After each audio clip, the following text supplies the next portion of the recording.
And I select to upload the front side, which is the biometric part of that passport ID. When you click on this choose file, that is the place you are going to click on to upload that your ID document, be it passport, driver license, or national ID card. But please, one may be wondering, how will the ID card or the passport document look like so that when you upload it, the administrator will be able to approve it when they see it? Now I'm going to show you sample.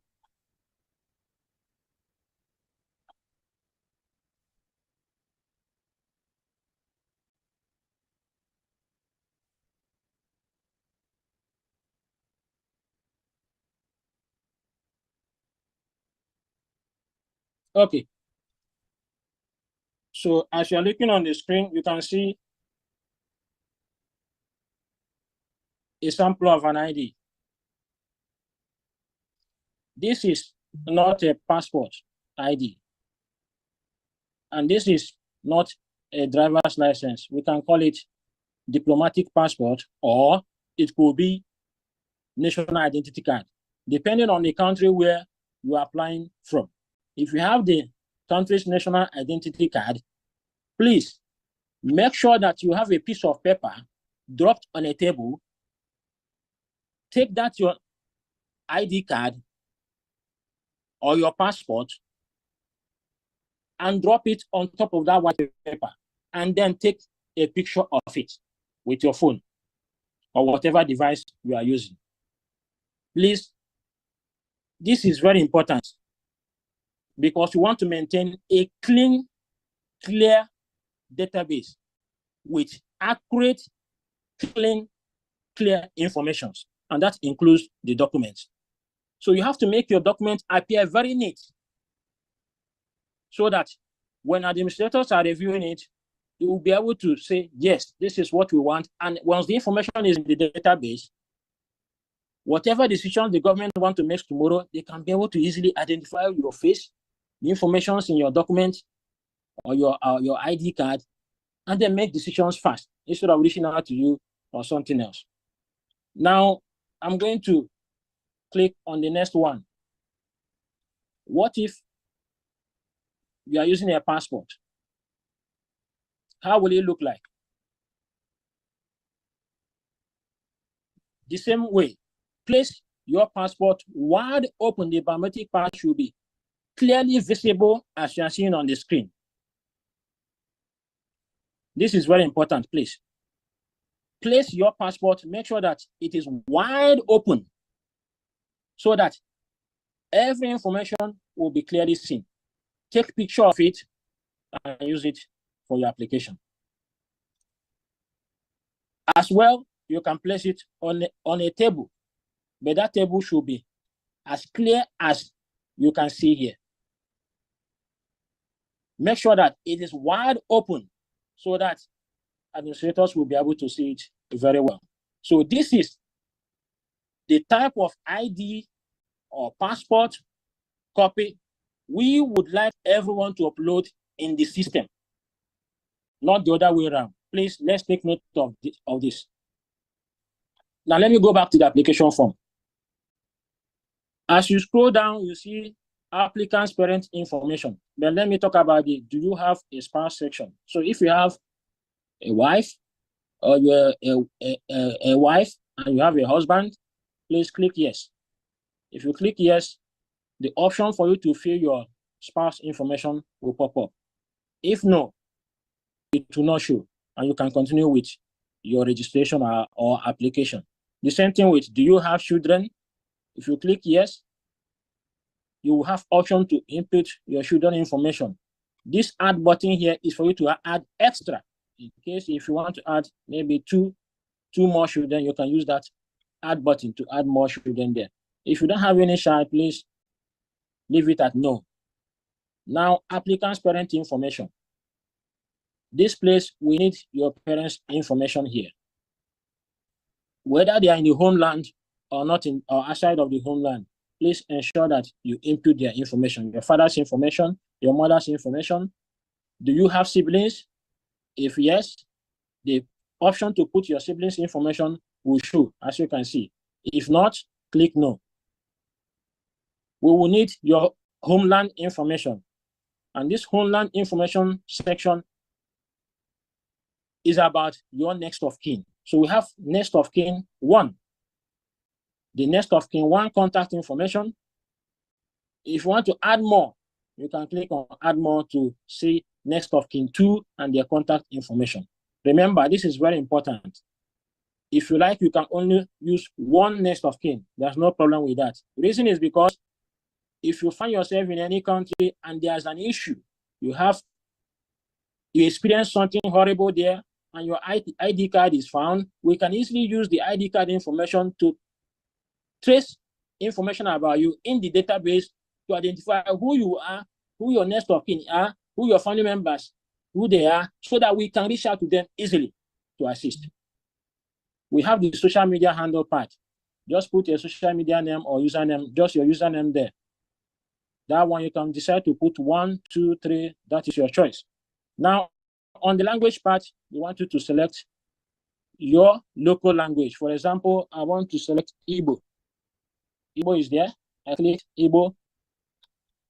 What is my proficiency in speaking Igbo?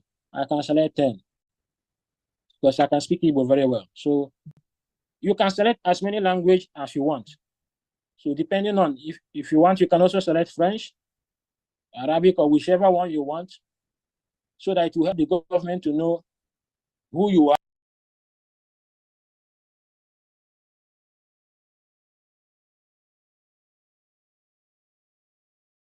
This meeting is being recorded. Made up of different nations, and that's why all these different nations are united to be called one United States of Biafra. After that, you come to the declaration part. Make sure that you select this, you tick this box. Tick all of them. But make sure you read before you tick. And now coming to the upload passport photograph. This place, we need your picture. We've seen some people who has done application. They use their phone to take selfie and upload. That is very wrong. Or they tell somebody, please snap me a picture and they upload. That is also very wrong. Let's remember, we want to maintain a clean, clear database system. Now, having reached here, one may be wondering, then what type of passport picture should I upload? Let me show you a sample.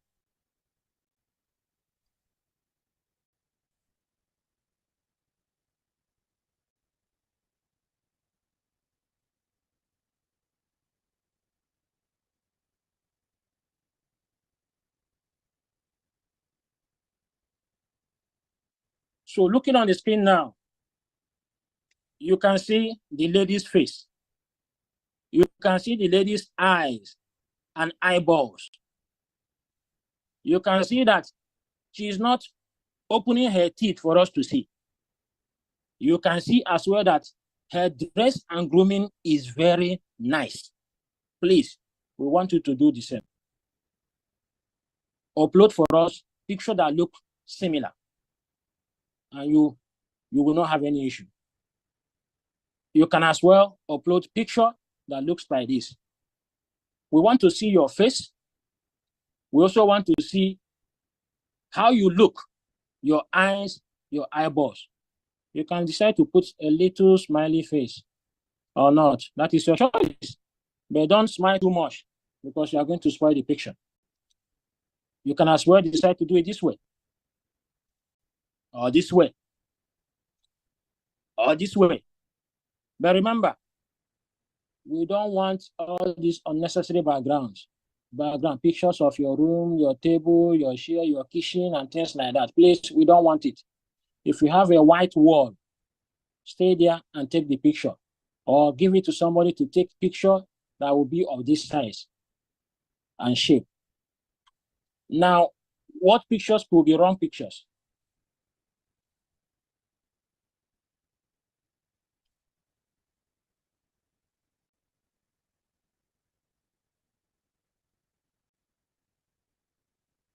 You can see here. this picture is wrong. There's nothing we can do with this kind of picture if you upload this type of picture for us. So take note, we don't need this type of picture being uploaded as your passport photograph. It's very wrong. Look at this one as well. You can see the teeth. Please, we don't want to see your teeth. Look at the eyes. We cannot see the eyeballs. The eye, as you are smiling, your eyes will be closed. So this one is not acceptable kind of passport photograph. Take note. We've shown you the accepted type, and we've now shown you the ones that we do not accept. Please take note of that. Now let me go back to the form. Now, having reached here, you can see after you upload your passport photograph, the correct size and shape, you have the option to sign. What you are seeing here, choose signature type. When you click on it, you have two options. If you are using a mobile phone, it will be easier for you to choose live signature. If you are using a tablet or laptop with screen touch ability, please select the live signature so that you will be able to use your finger or your stylo pen to be able to sign your signature in this box here, this white box here. Another option is for you to upload your signature. So how can you do that? Please, once you get here, you click on upload. You are going to see this option to choose file. But what type of file are you going to choose? This is how you are going to do it. Take a white paper, okay? Take your pen, sign your signature on that white paper. For those who don't know how to sign signature using pen, please take a white paper, clear white, bring ink, place your finger on it, and then use it to stamp on that white paper, and your thumbprint will be there. Thumbprint is accepted as a means of signature. So you can use either your signed signature with pen on a white paper, or you can just use your thumbprint, dip it in an ink, and then dip it back on that piece of paper, and your thumbprints will be on that paper, as we used to do in our primary school days. After that, you are going to click on submit. If you don't want to submit, you can save. But we advise that you click submit. Once you click submit, it's going to take you to the Jumio verification page. Take note. Some people, when they get here and they submit, and it takes them to the Jumio verification page, they close it and go. Please, when you do that, your verification, your application will not be seen by administrators at all. So we can be able to see your application forms that you have filled them and submitted them successfully, unless you go through Jumio verification process. During that process, Jumio is going to verify your face, match it with your ID document type. So when you are filling this form, if you use your driver's license, during Jumio verification, also use the same driver's license. It's very important. Take note of this. If you use your passport document, when you are doing the Jumio verification, please also use the same document, passport ID document for your verification, because Jumio is going to use your face, match it on that ID card, that type of document you uploaded, and then be able to scan them to see if your face matches the face on that passport or on that driver license or on that national ID card. And then it's going to come back to your form at the top here.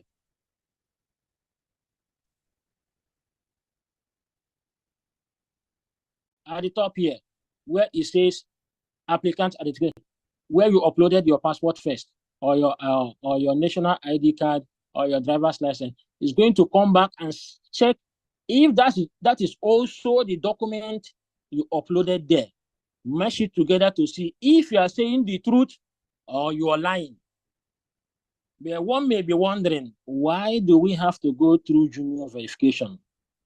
Because already people are complaining that they don't find it easy and things like that. Please note, still, we want to maintain accurate, clear, clean database with correct information of people who claim they are who they are. Now, let's see a short video, please, of how this junior verification works.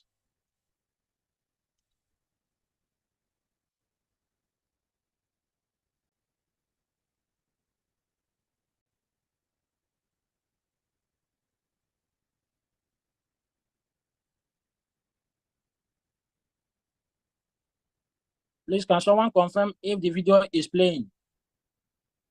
Can you hear the voice? No. Okay. Increase the volume.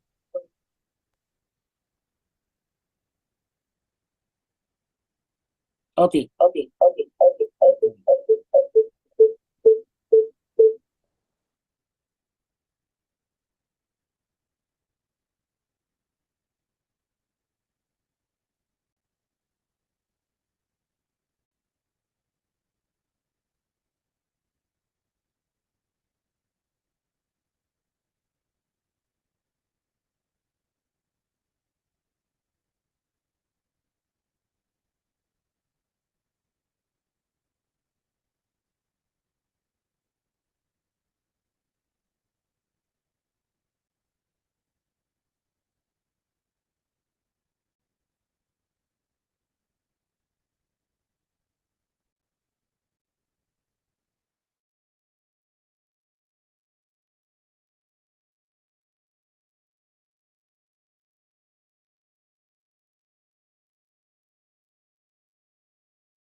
No voice, please.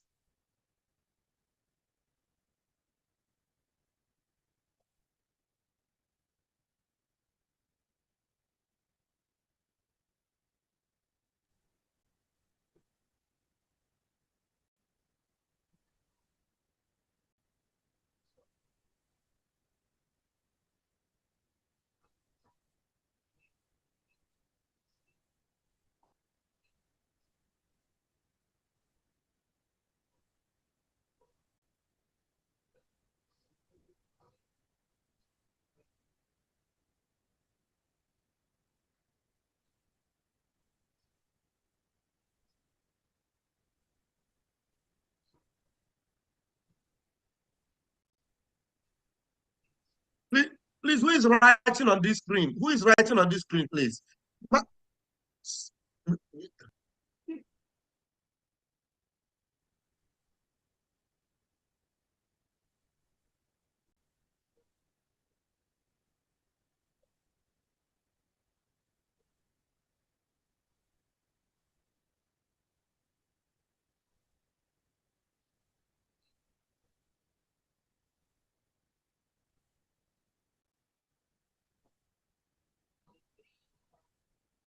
Please wait. Let us adjust the setting, please, so that these people who is writing on this screen wait. Let's do the setting. So this person writing here, Chineka Bogoku. Rename meeting time. Okay, Master Praise, go ahead and share your screen again. But the volume of the video is not playing, no.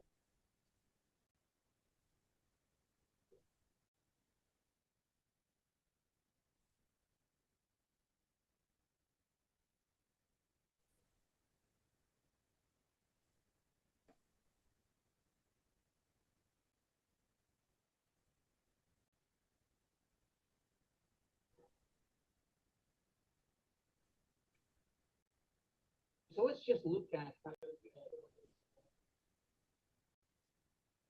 earlier on. We see fraud on a daily basis across multiple.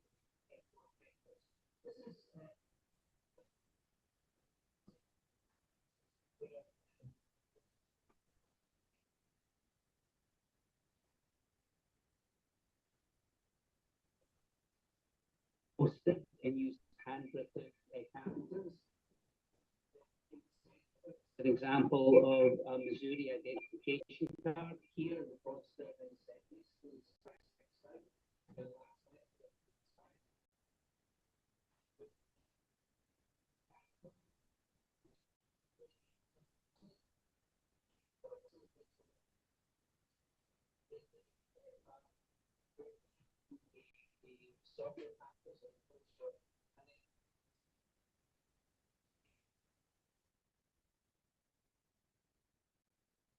three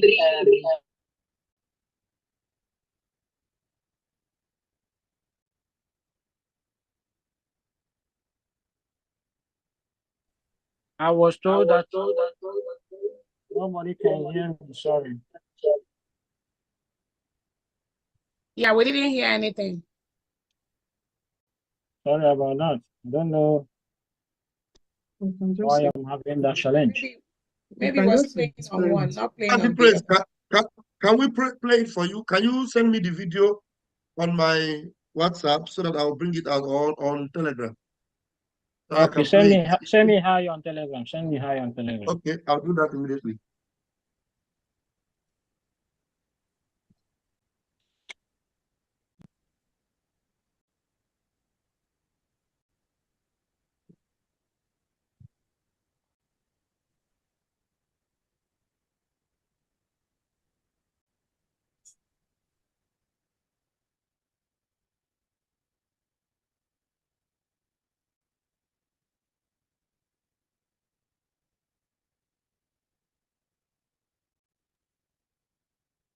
Just send you a message on Telegram.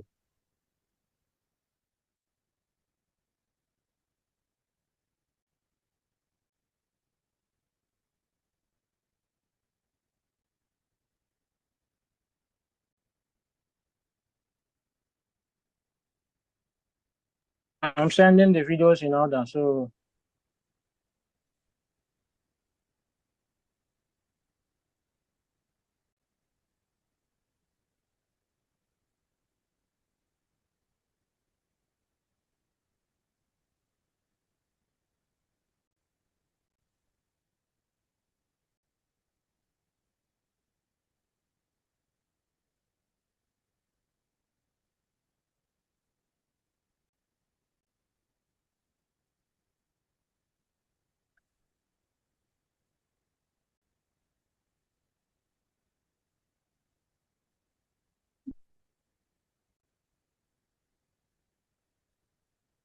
Can I start playing them now?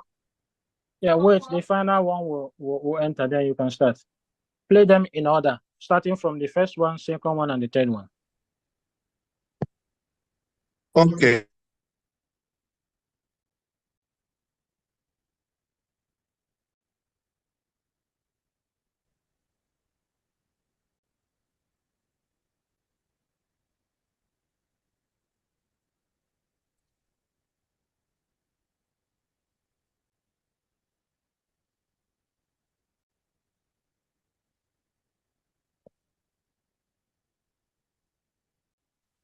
Okay, please, you can start.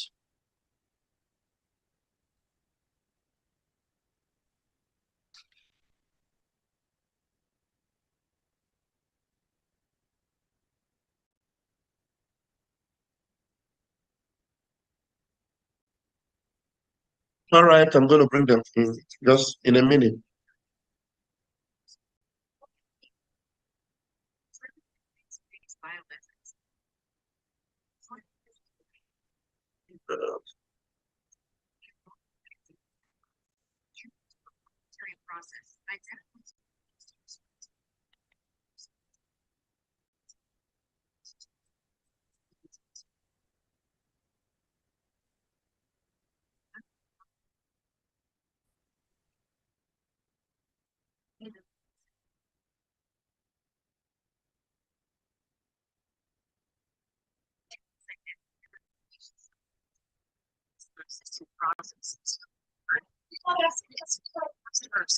So let's just look at how fraud has evolved over the years. As I mentioned earlier on, we see fraud on a daily basis across multiple fraud vectors. This is a relatively simple set of attacks. This is where the fraudster superimposes text. On the left-hand side, you can see an example of where the fraudster has taken a post-it and used handwritten characters. In the center, this is an example of a Missouri identification card. Here, the fraudster has basically scratched out the last letter of the expiry date and then handwritten in a character. And then lastly, slightly more sophisticated fraud. This is digital manipulation. This is where the identity card has been imported to a software package like Photoshop. And then the last numeral, in this particular case, the number 2 has been inserted onto the document. So 3 increasing levels of superimposed text fraud attacks.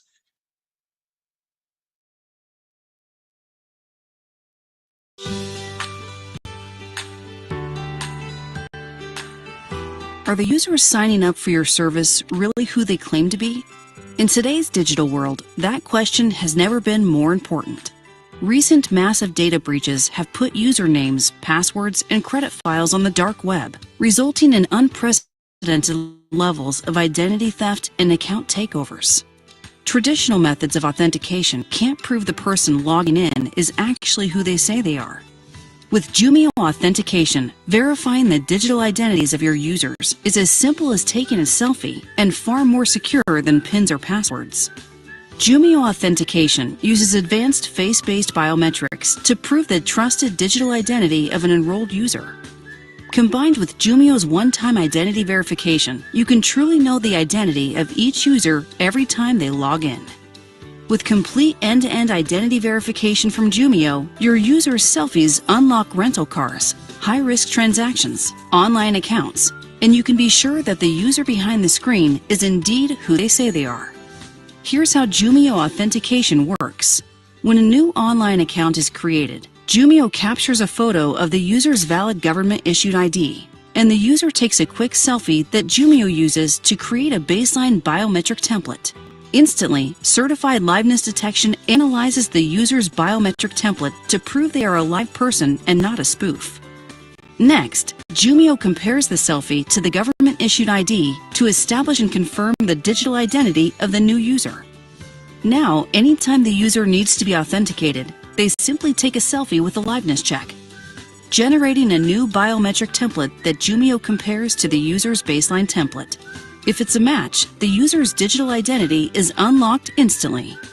With Jumio, authentication is simple as a selfie with the security of proven faced biometrics and certified liveness detection.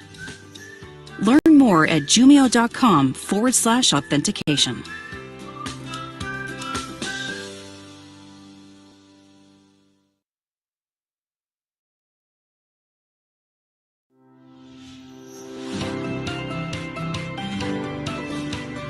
In a world of cybercriminals and data breaches, can you be sure your customer's digital identity matches their real-world identity?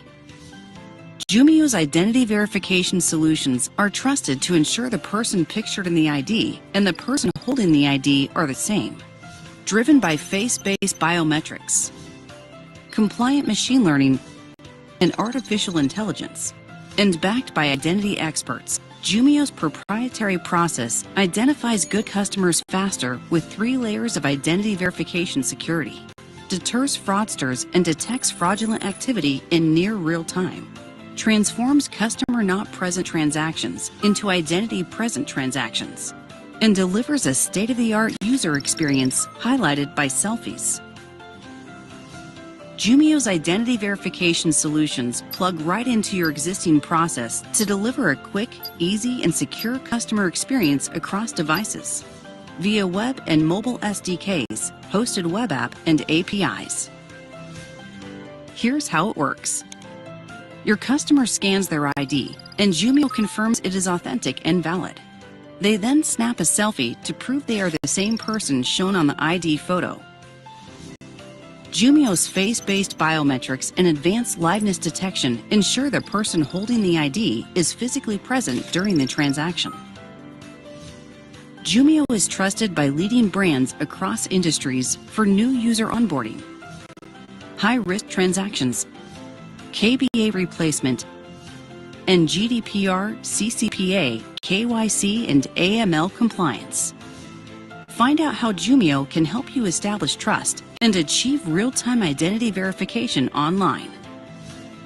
Visit Jumio.com to learn more.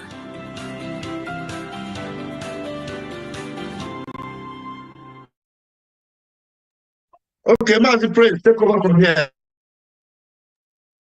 Thank you very much, Raphael, for that. So we've seen the reason why we integrated Jumio verification into our database system.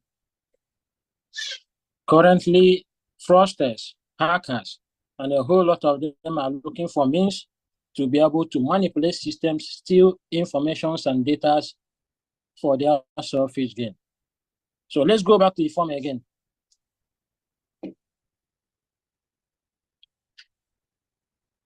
So once you get here and you click on submit,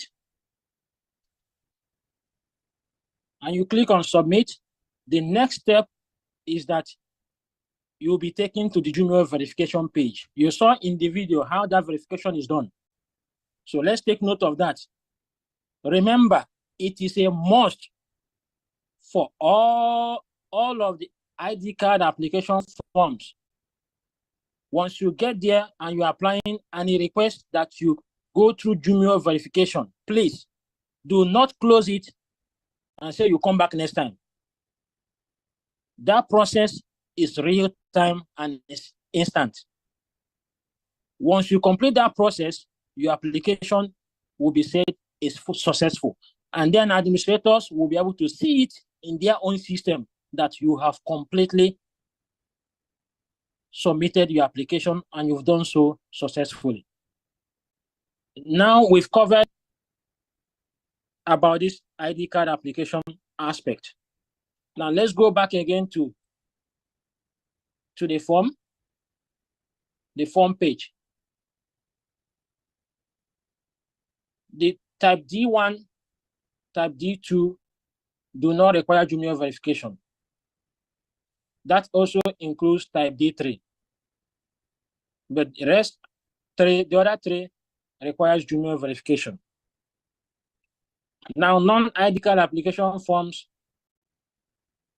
do not require Jumio verification, do not require payment. But the rest, the ID card application forms require payment. And the general approved payment for the ID card is $100. Please, it is $100. Before you have to pay before you see the form to fill. But we've changed it in a way that you have to fill the form first, go through Jumio verification before you pay. So make sure before you start filling that form, you are ready to complete it and go through the whole process. Do not start and you get halfway, you want to move back. This is another clue we want to give everyone tonight. Please, if you want, before you start to fill any of the form you select here, go through the form fields. For example, let's say you select the type A and it opens. First of all, go through the whole form fields, sex, male, this, all of them, go through all of them. Take your pen and your paper, put down your answers, and then come back and start filling the form. It will be very, very easy for you to go through this process. So that if there's a place, maybe, for example, ask you for your father's name or your father's address and you don't have it, you don't need to fill the form. You gather the information and add it to the paper you have, and then continue. Once you finish everything, you know that is right there. Then you'll be able to come back to the system and start filling the form. This will help you to have a smooth application process. So we've covered how the application forms works. What is involved? Remember, in summary, after filling the application form, you are going to undergo Jumio verification. And that verification process requires that you have your identity document handy, be it your passport ID or your national identity card or your driver's license. Now, this system is designed to offer two services. The first service is the one we've just concluded now. Now, the next service is the event, which is the upcoming event in Finland. So if you are here today and you want to know how to apply for the convention, please let me log out so that I can start that process fresh. So you'll be able to follow along. So let's say you come back to the website and you want to apply for your Finland convention ticket. You have to log in first. Remember, if you have not created an account yet, you need to use this option. Click here. Don't have an account, click here. If you are logging in and you're having an issue with your password, maybe you've forgotten it, use the forget password option here and you'll be able to reset your password. Now I'm going to log in.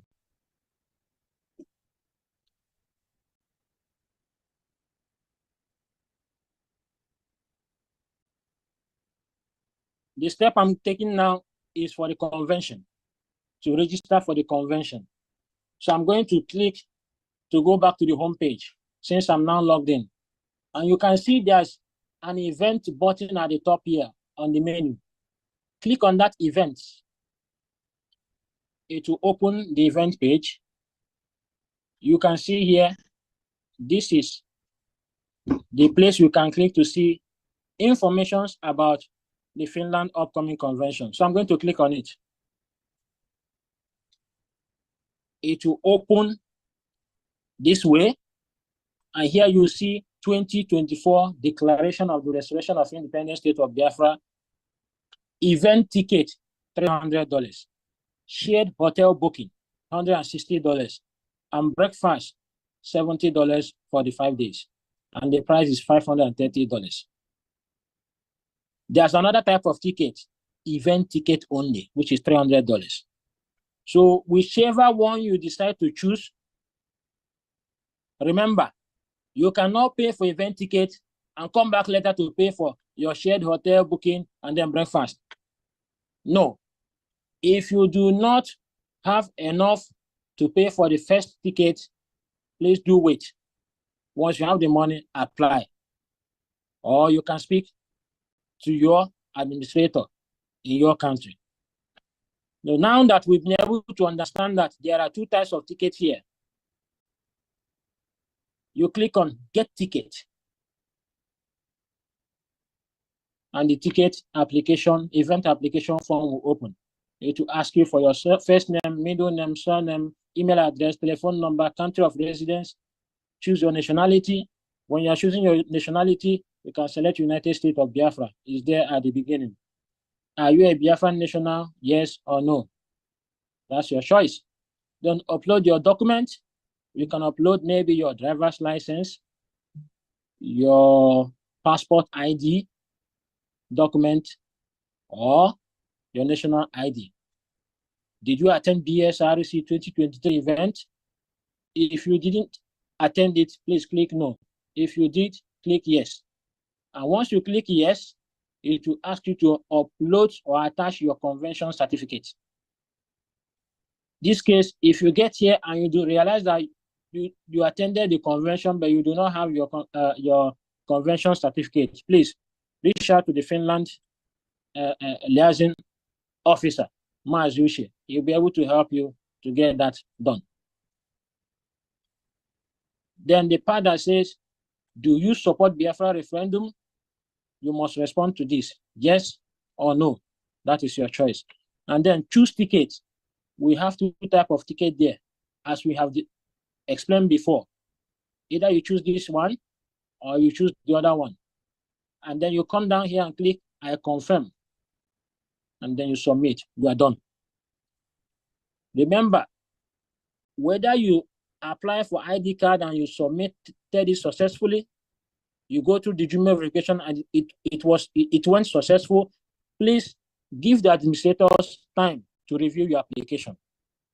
Do not come back later after 1 hour or 20 minutes later or 24 hours to be asking what is the status of your application. Note, from your account, you will know the status of your application. Just come there. I will show you how you are going to be monitoring to know the status of your application. That is also applicable to this convention application form.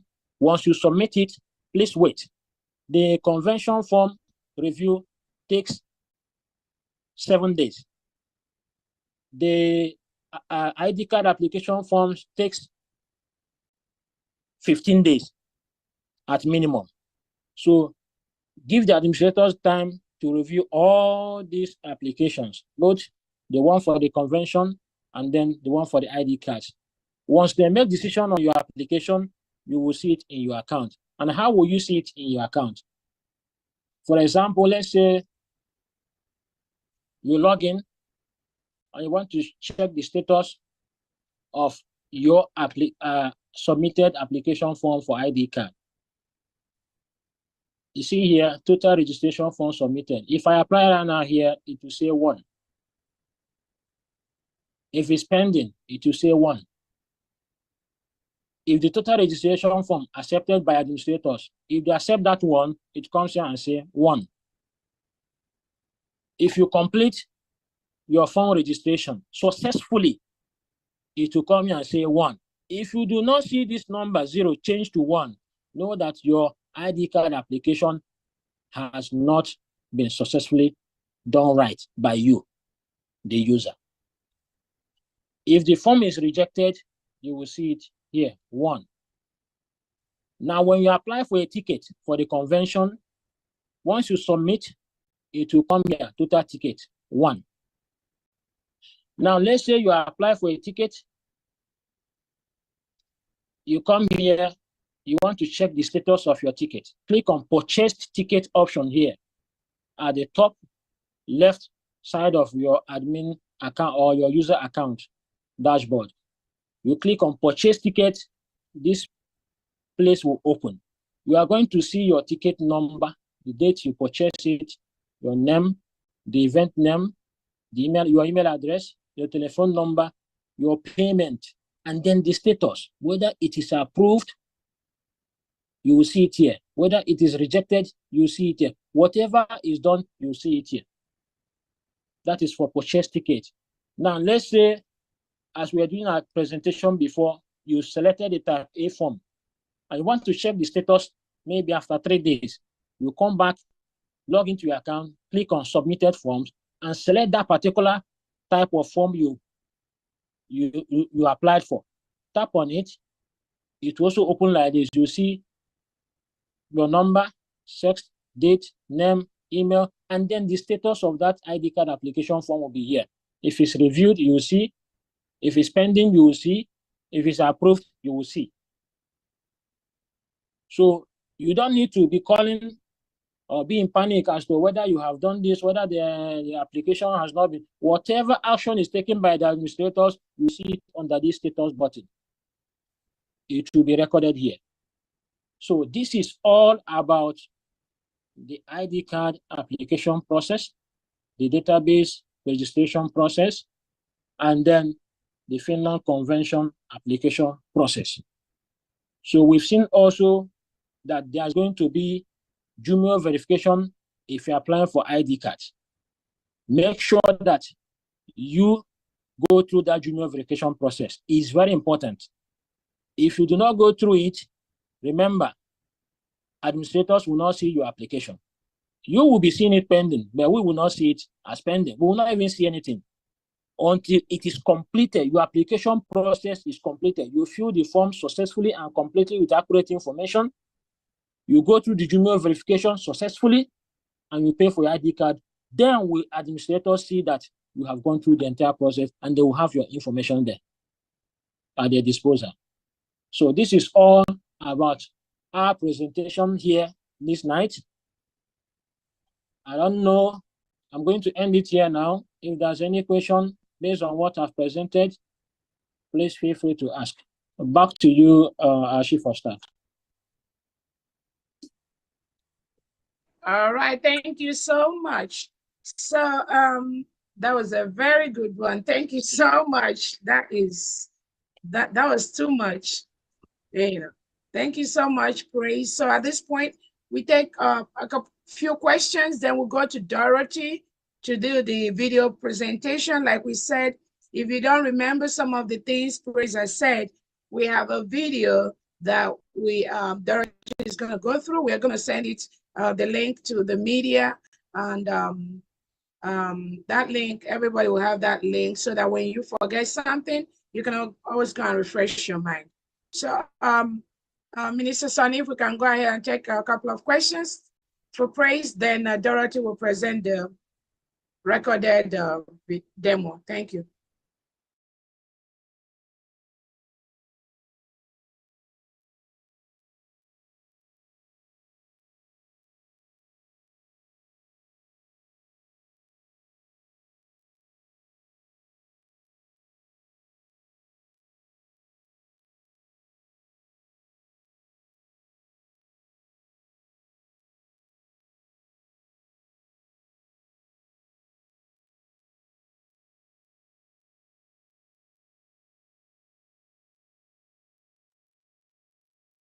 Good evening, everybody. That was awesome presentation. I just have 2 questions.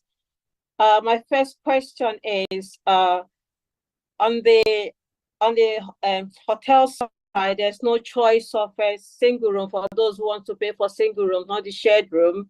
My second question is on the form, for those whose parents are already dead, there's no indication to say alive or dead. So we have to indicate that because some of our parents are already gone to heaven. And my third question is, when it gets to GMO, I think GMO, there's a struggle there. It doesn't give you enough time to place your phone on your face. As soon as you raise it up, it's taking the picture already. So your face is not on the circle that your full face should be. So that's the problem. It's so quick to go, and people are struggling because it's not capturing the face. And if it doesn't capture the face, it will match it with your identity presentations. So those are my 3 areas that needs looking into. Thank you. Okay, so Praise, go ahead. So on the junior aspect, please, when it's time for you to go through the junior verification, please pay attention on what the system is telling you on the screen. If you don't pay attention and you want to do your own thing, you will continue to fail the process. So this is how it goes. When you place the camera on your face, and it tells you to push it back or take your face back. That's why it's good to pay attention on the screen when you begin this process, because it's going to keep giving you instruction. Sometimes to tell you, turn your face left, turn it right, and it will be capturing, scanning, capturing, scanning at the same time. Back, back, back, back, back, back, back. The reason why it's doing that is to find out whether you, the user, are you a real person alive? Because while you are doing that, you are blinking your eye, it's capturing. You are turning your face, it's also capturing. So it's going to tell you, turn your face left, turn it right. Don't say, oh, why should I be turning my left? Please follow the instruction. We've gone through this process. That's not my question. My question is, it's not giving you enough time to put the camera on your face for your face to be on the cycle. So I've used Jumo before. It's not my first time. That's the problem I'm having, and it's a real problem for me. It doesn't allow me to put my face, and it's not capturing my face completely. I follow the rule, but it's not capturing. That's the problem I've been having. So what you are going to do before you click start verification, make sure that the camera is already facing you. Okay, we have tested this system ourselves.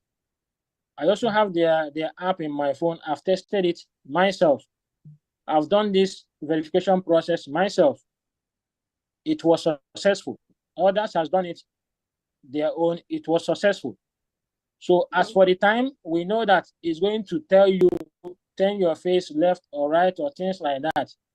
Usually facial verification is not that fast to say that it has a timeout until you position your face the way the system asks you to do, or you do it exactly. If not, once it gets to that timeout, you have to start afresh again. And remember, we are not in control of that system, so we cannot make any changes. That's how it works. And also it's part of the security features they have in their system, so that if you are doing it, you do it fast and then move on. Now, coming to the ticket for the convention, we were given two options, two types of ticket, and that's what you are seeing there. Either you go for the first one, $530, or you go for only the ticket.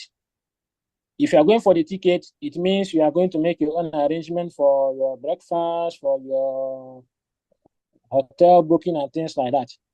So that's just what I have to say on that. If Chief of Staff has something to say again, that will be fine. Yeah, I think you're absolutely correct. The two options are there. So everyone just choose the option that works for you. Hopefully in the next couple of weeks, we may have the link for the individual hotels that will be used for the event. So we are waiting for that. But for now, those two options are there. Thank you.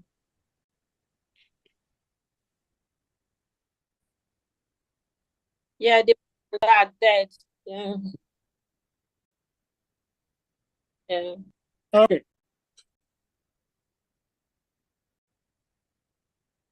Okay, so in that, on that aspect, that's how we are giving the information to, implement it.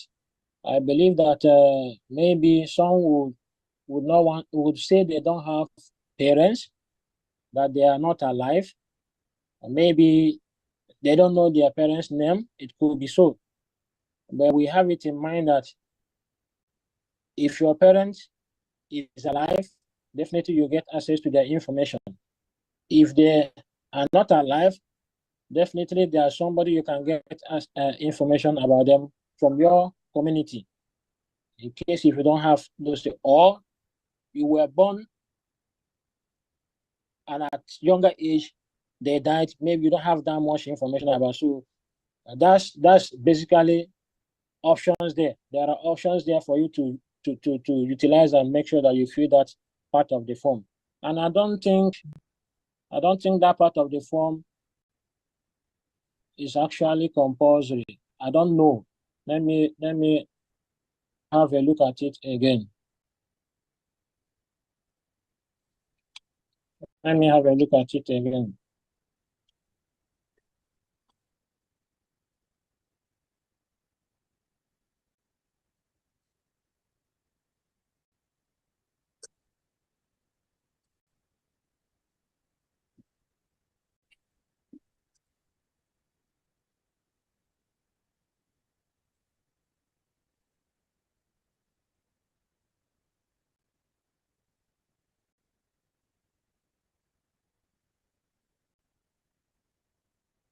Yeah.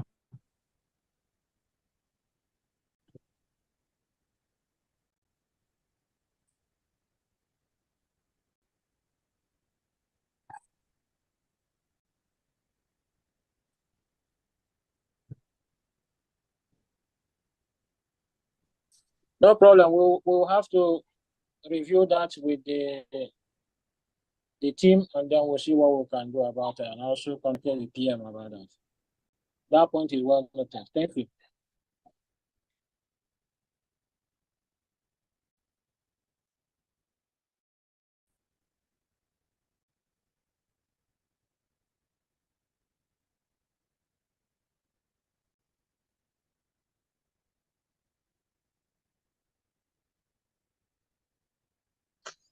Hello, everyone.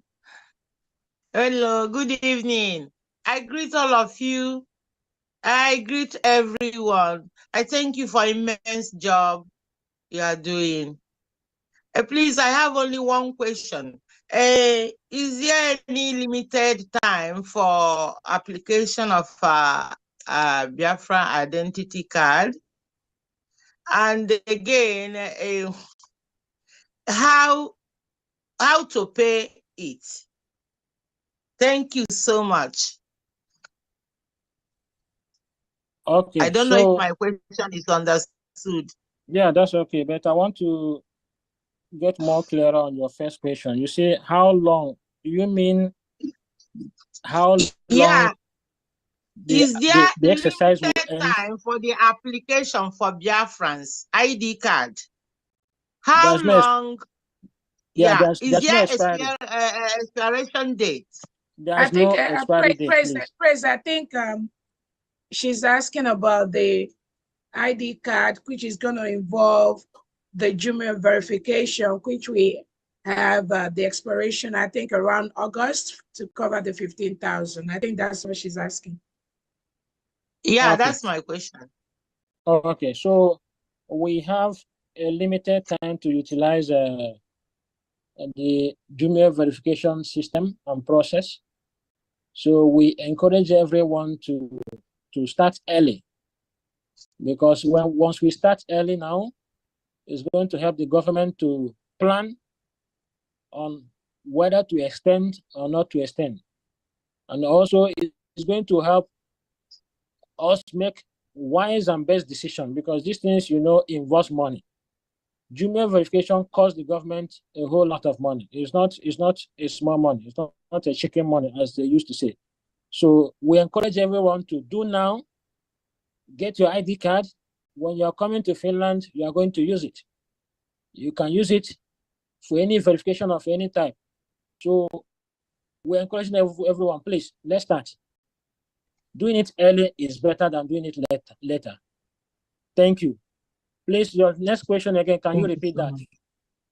Yeah, my question, module of the payment, how do we pay it? Is it in the website also?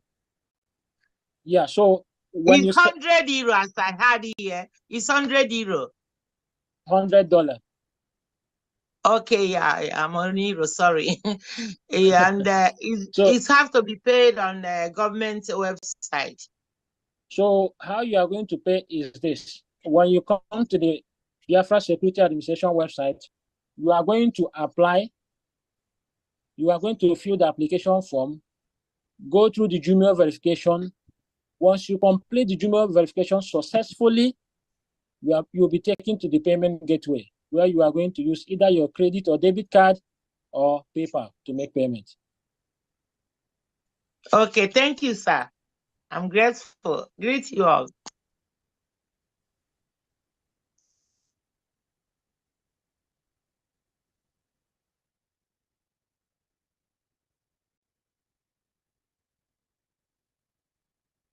Thank you very much. Thank you. That's Minister Press, for a job well done. My question is very short and direct from people's preference concern, and it is so: is it possible to pay for somebody who don't have access of a MasterCard, because so many people may not have the possibility to pay for this through a MasterCard? Is there an option where somebody can pay for somebody and then get him covered, or directed the payments to his name, so that it will be easier? That's just my question for now. So if I understand you correctly, you are asking, can someone pay in cash, or because already we have the system in place to make payment online? That is it. Like those who don't have MasterCards, and the payments requires payments in MasterCards, because there are people who don't have MasterCards. How can these people submit their applications when somebody paid for them? Is there an option to add their names directly in this payment so that they will be covered and be to assess their applications? We don't have that from the system, but I think Chief of Staff will have to take note of that and then discuss with PM, and also Maazushe as well can take note of that and discuss with PM about that if they are going to have an arrangement like that. Because the system we have, people need to pay through their using their debit card or credit card and also PayPal. So if there's going to be another arrangement, I think that will come from PM and the committee in charge of that Finland Convention. Thank you. Yeah, okay. Yeah, that's my concern for now, because a lot of people have asked for this possibility because they don't have a credit card. Okay, thank you. As you said, the Chief of Staff, I'm sure, have taken note and then to make a provision for this lapse so that everybody will be carried along. Thank you. Thank you very much.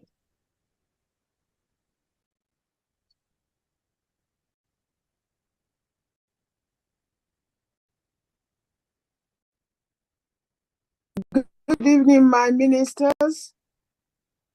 I greet all of you. Can you hear me? We can hear you. Okay. Greetings, everybody. Please, my question is, those of us, those days when our parents were living in the north, we were born, like myself, I was born in Kaduna, of which I don't even know the area. Is it, and coming to the form, and we only have United States of Biafra. So in that case, how am I gonna do it? Because in my British passport, I have Kaduna. So how am I gonna state it? Thank you. So you were born in Kaduna, right? Yes. Your parents, where are they from? They are full Biafrans, yes. From where? From where in Biafra territory? From Imo State. Good. So you can feel free to identify as coming from there. Definitely, Okay, you are a Biafran, so you have the right to also do same. Okay, thank you. Because And all those because all those who their parents are Biafran and they live in Europe, they are going to select Biafra as their homeland. So it applies to them as well. Thank you so much. And another one is my late parents, according to they say the siblings of my parents. I remember my dad, no siblings. He was the only one. That's why he had so many children anyway. So in that case, there's nothing like zero. It's only rated from 1 to 100. So what will I do? So I don't know if you can frame that your question well so that I can understand it more clearly. What I mean, my father, there's a question where they say, does your father have or parents? Siblings. Yeah, siblings. Just write on your dad. Okay, because there's no space for me to write it. It's only, have to scroll and take one. So do you know the number of siblings your father had? No, he was the only one his mother had. Okay. I got that point. So I think that part, is it compulsory? Is it mandatory? I don't. Okay, Brother Praise, sorry, she has to just write her dad, since her dad doesn't have any siblings. Thank you. Okay, thank you. I understand that part of the form has numbers. Am I right? Yes. Yeah. I think we have to do something there. Thank you for that question. Thank you. Okay, thank you. Thank you so much for your good work. Thank you.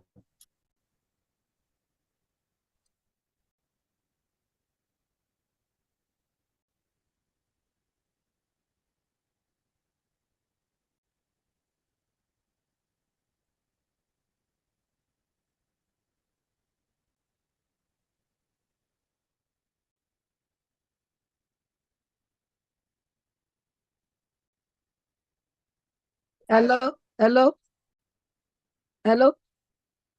Oh, okay. Thank you, Maria Barawa. Good evening, everybody. Good evening, all. Thank you for your good work. Just few questions for me. I don't know if you were supposed to register for the ID card before registering for the Finland, and I registered for the Finland yesterday, and it went through straight away, and I got my receipt, but I did not register for my ID card. So the ID card, where I want to ask, they said if you have kids, you can put in your kids, but when you put in your kids and I don't want to register them yet because you have to pay, can I just put the number of kids and go ahead to just register myself alone so that I can come to the Finland? And if you don't register with that, can you still come to Finland without the ID card, or is the ID card is like a gateway for you to come into the arena? Those are the two questions I have. Thank you. So if you want to get your ID card, it's your choice. Yeah. If you want to get your Finland convention ticket, it's also your choice. So that one is left for you to decide which one you want to go for first or which one you want to go for second. I have already gone for the Finland one, but is it compulsory for me to go with the Biafra ID card? Must I come with that, or can I come with my passport? It would be a great joy to see Biafrans coming with their ID card. And when it's time for them to raise it up, it will be nice that they raise it up as an indication of our accomplishment we've achieved this year. So it's left for you to decide if you want to be part of those who will experience that joyful day, raising their ID card or not. Also, we would like to let you know that it's not a must that you get your ID card, but it comes with benefit. Okay. It really comes with benefit, and very soon Biafrans are going to see the benefit. Okay, and there's a deadline on that, right? That's what? There's a deadline on that one to get it done. Yes, because we are working with a company that verifies people's identity. So we want to ensure that we capture everybody's information, be able to make use of that junior verification process before the expiry date. So that's the reason why we're encouraging everyone, please go through that process. How many payment slip do you have to upload on it? Like I do my payment, but how many do you have to upload? Just 1, 2? So it depends on how many you have and if you are willing to provide all of them. But we would like you to provide from now to the past 3 months. So if you can be able to gather from that current date or day to the past 3 months, that will be fine. Remember, let me quickly show this thing. Let me quickly show this thing so that, because I think Praise. Okay. Yes, just hold on, please. Okay. Yeah, the issue of uploading this receipt is probably one of the difficulties that our people are going to have. Yeah. So what we are going to do is that if there is a provision for them to state how long they have supported the struggle, then post only one receipt and write how long they have supported the struggle. We may have to also devise a means to verify whether the person have been contributing or not through our internal verification, in order to speed up this process of the ID card, so we can have as many numbers of people as possible to be able to cover the number that is required by Gmail services. So can you bring a European rep to the, can you give European rep mic, please, on this particular issue? Thank you. Ah, And they were done. So okay, well, it's not that is the worry is all right. So can you give Uche? Can you give Uche a mic, please?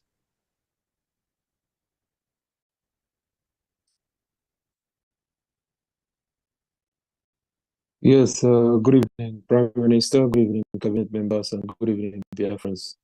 We actually already have a solution for that, and we decided that all the representatives would have to issue their members a certificate of contribution to the government. So they will just state for the period of contribution and state their details.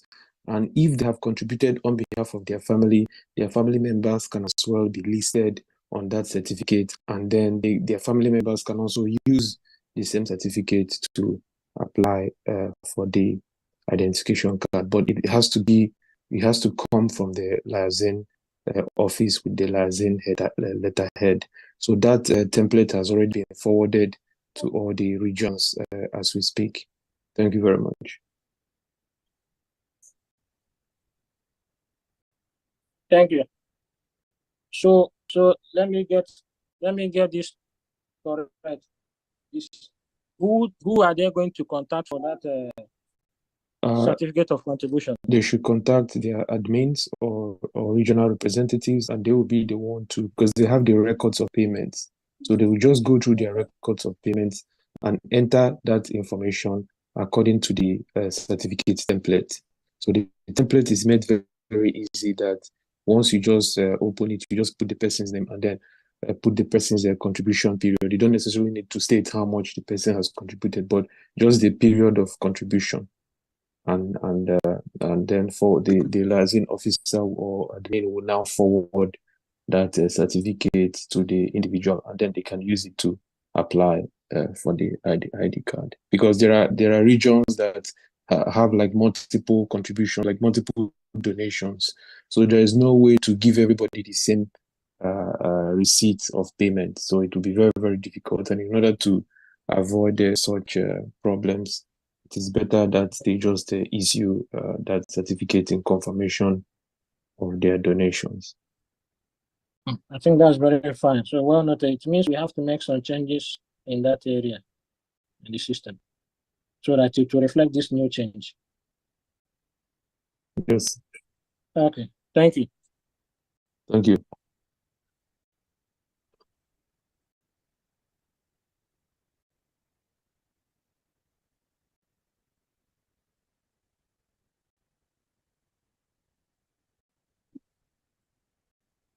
For those that have not, that for individual donors, simply use the last 3 months. Was it last 3 months or last 6 months of your donations? Upload them compile them in one PDF file, and then you can upload that. I think that should be fine. Okay.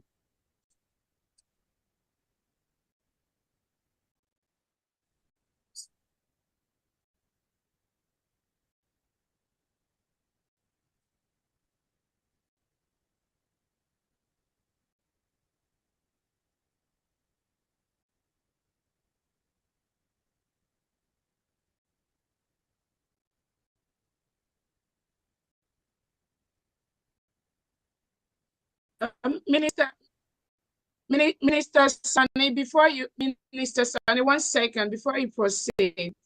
In respect to our sister's last question, I just want to inform everybody that while you're registering for your Finland event, it's very, very important you get your ID between now and May. Between March, April, May, the next 2 months, complete your ID card. There's a couple of programs we have in Finland. If you don't have your Biafra ID, you may not participate in those programs. So it's very, very important that while you're doing your Finland ticket, also take time to do your ID card. That one may take just a little bit time because you have to do the Jumio verification and all that, but it's just $100. So just take out time and also do your ID card and have your ID while you're coming to Finland. couple of programs in Finland. If you don't have that Biafra ID, you may not be part of that program. Thank you. I just want to let everybody know that too. Go ahead, Sonny. Hello, can you hear me? Yeah, okay.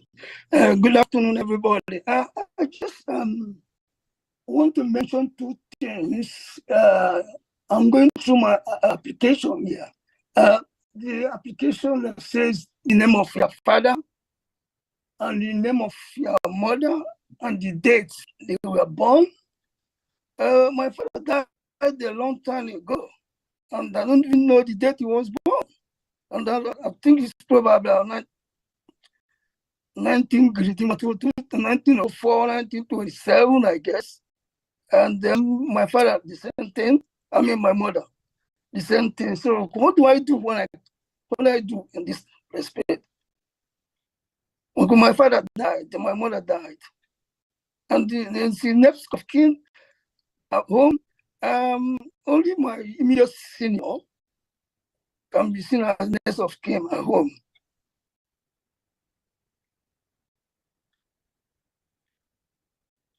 Thank you very much. We've received a report on that aspect of father and mother information part. So we're going to quickly review that part tomorrow, and then we're going to come to a conclusion. So we're going to have that review with PM and the committee so that we can see if there should be some changes or what needs to be omitted from that part. So please expect that. So I will keep that side. Yes. Or rather, another option is if the place is compulsory, we have to make it non-compulsory. So that when you get there, you do not have that information. You can easily skip it. Okay. And what about the next of kin? That part is really essential. It's very, very essential. So you can put anybody, like my immediate senior. Yeah. No, your son or your that daughter, or your relative. Anybody you select could be your next of kin. Okay. And so one more question. You have to upload your passport or your driver's license. So we showed in the video, the time we're doing presentation, we showed acceptable means of, acceptable type of ID and passport photograph. If you remember, let me quickly show it again.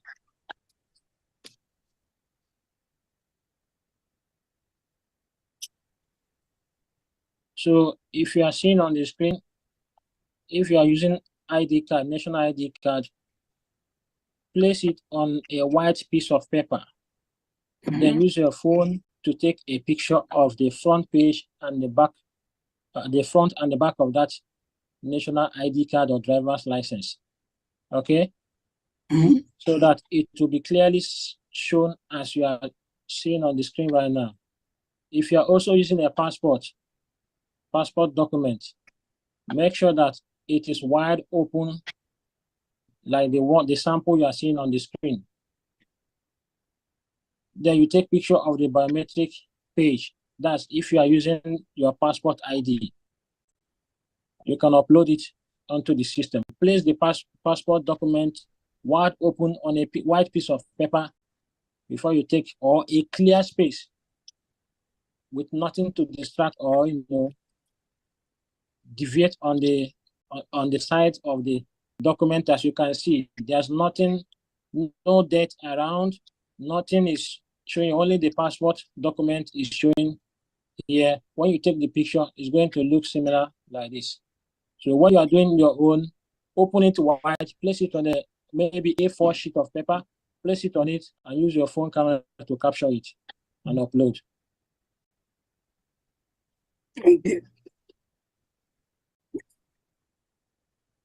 Yes, All right. I will.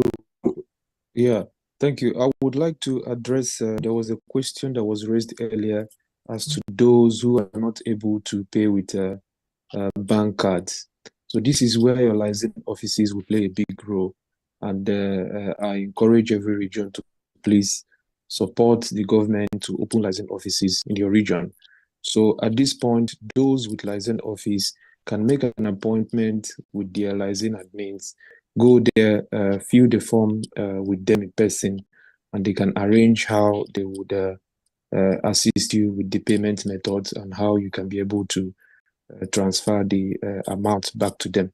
So this would be a temporary option until we find a permanent process for those who do not have access to an online payment. So please, it is very, very important. If your license office is not yet active, you can contact your admin as well and visit the person in arrange a time and visit in person so that the person can assist you in filling the forms and then making the payment. Thank you very much. Please, anyone can still use the chat. Anyone can still use the chat section to drop your question there. Someone will respond to it.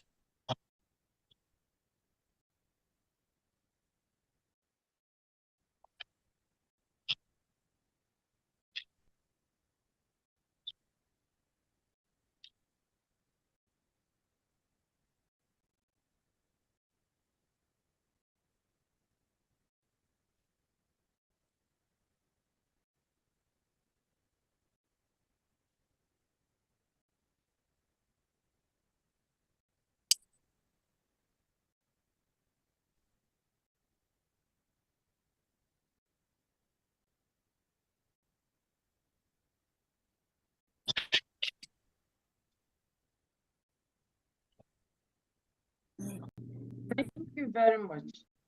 Thank you, Prince, for the great and wonderful presentation. I have few questions. One is that at times when you're filling those forms, if you are not fast, it might go up. How long will the form remain for people to fill? Because when I was, for example, filling some forms, by the time you go 20 minutes, the whole thing will go up and you start again. How is the arrangement for that? That's my question. How do you navigate to come back to continue to fill? How long will it be open for you to fill? Then the second question is, how do we get the card? Is there any place in the form where you can fill your where you are and where the card will be sent to you after it is printed? I didn't hear that when you were presenting. And then still on the use of ID card, because each person is supposed to open an account with his or her own email. So if you are helping somebody, how do you negotiate that?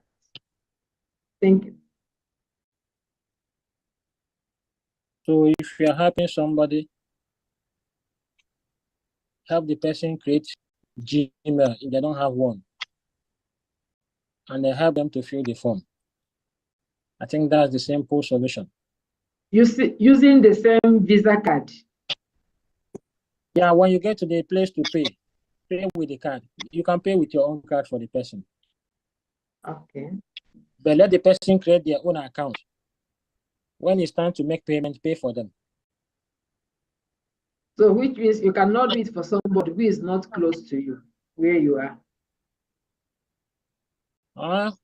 I think if you know the person, you cannot use your card to pay for somebody you don't know. So definitely somebody you know. So if the person decides you know the person and trust the person share their login information with you, you can make the pay. But we encourage the person to be with you while they are going through that process. So whoever you are going to help, let the person sit beside you. Two of you will go through it together. When it gets to the time to make payments, make the payment on his or her behalf. That's the best way. I think that part is answered. Please, your next question, please. The The next one question you is, asked me. how long will the form be open for the person to fill all those information? Because there are some forms, after 20 minutes, it will just close. And then is there a place to begin again? Yeah, so on the aspect of the timeline, we have 1 hour. We extended the time from 30 minutes to 1 hour. And this is the reason why in our presentation we said, take your paper, take your pen, write down answers to these questions, so that once you'll be able to finish it. That's the best and easiest way to fill this. And let's remember, this system is a new system.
through the embassy of the zoo here. They are the one that issued the consular card. It's just like it expires, but after three months it expires. So anything issued by Nigeria is not acceptable, including the consular card and the passport or the ID. That's the case. That's why it prompted me to ask, because that's the almost only option we have here. Sorry, what you're trying to say is that the country where you're residing, there is no evidence of, or rather a certificate or any document issued to you that you reside there legally. The only legalized ID card is this consular, which expires after 3 months. No, I mean from the government of the country you're living in. No, except if you can accept if you have a driver license. That for now, for the option I know, because when you came in contact with the police here, they only ask you of that particular consular, which if you present it, you are good to go. I know about ECOWAS card and non-citizen ID card. It's also applicable in Ghana. So I don't know about the country where you are. I think Praise. I think what he's trying to. I know in the application there's an application that deals with those that do not have any of those government identified documents, right? There's a particular category for that Biafrans that do not have those legal documents could go and apply. I was thinking we have a section for that, right? If he is having asylum status in the country where he is, but he doesn't fall into that category, because you say he has consular card. No, not just asylum.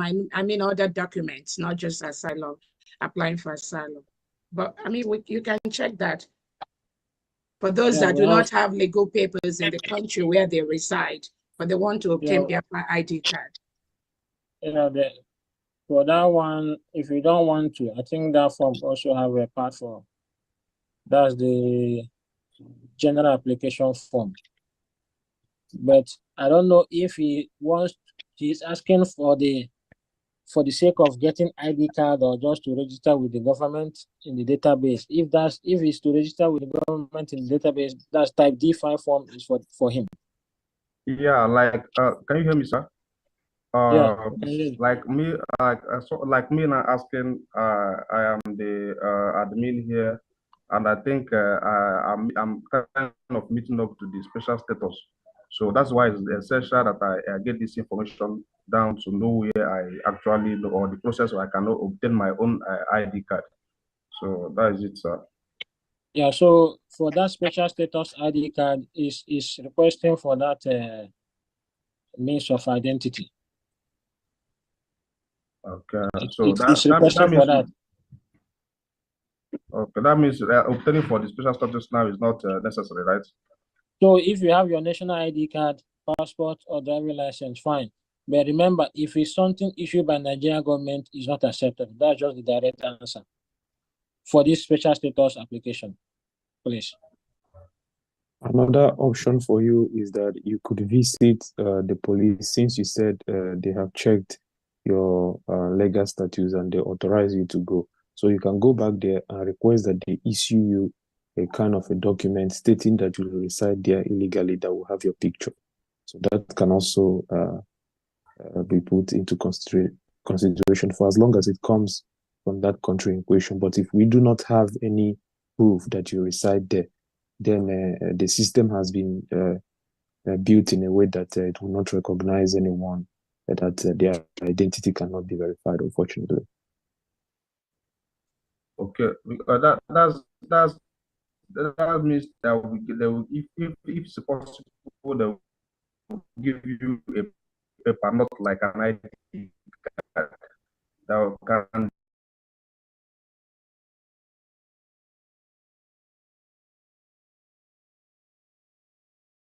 This meeting is being recorded.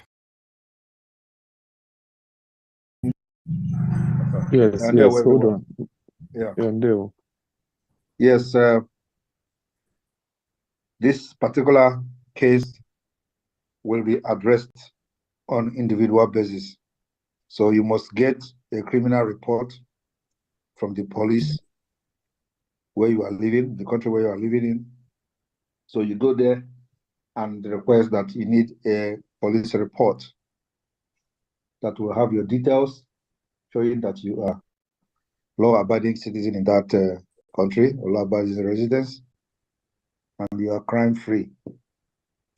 On that basis, you will be manually verified. Thank you. Okay. All right. Thank you, sir. So,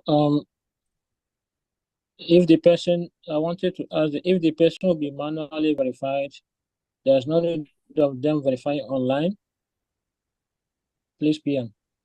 The reason why I'm asking is because that special status ID card application form, as he No, the special status ID card the requirement remain the same. But because somebody is serving under the government and so needed to have the same privilege like every other person has, so those kind of cases are treated on individual basis. So we have to, investigate the person. He will submit the document, like I have just said, the police report from the country, just like the asylum status asylum seekers, and we verify them just the way we verify asylum seeker. Okay. Like I was saying, why I'm asking is because that particular type of application form has a KYC activated because it's meant for ID card. So, but they will not have the special status ID card because of lacking the required document. So, but what we've offered them is just the opportunity to have the ID card after verifying the identity and verifying the fact that the person is living there without a criminal record. Okay, so in this case, the form they are going to fill will be which form? I mean, in his case, or that everything will become manually. He's not coming online to fill any form. No, he will fill form online, just like the asylum, because he said that because he's not an asylum seeker, so he will fill the same category of form that asylum seekers are filling. Okay, that's what I wanted to understand. Thank you. Thank you.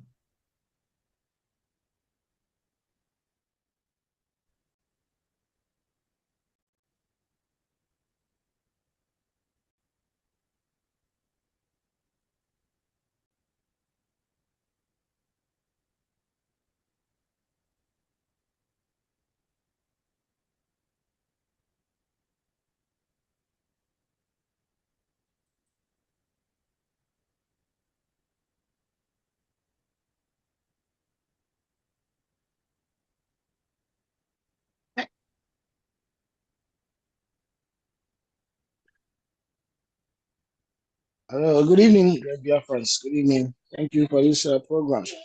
Yes, I have done my registration, and but I believe my wife did it for me, and there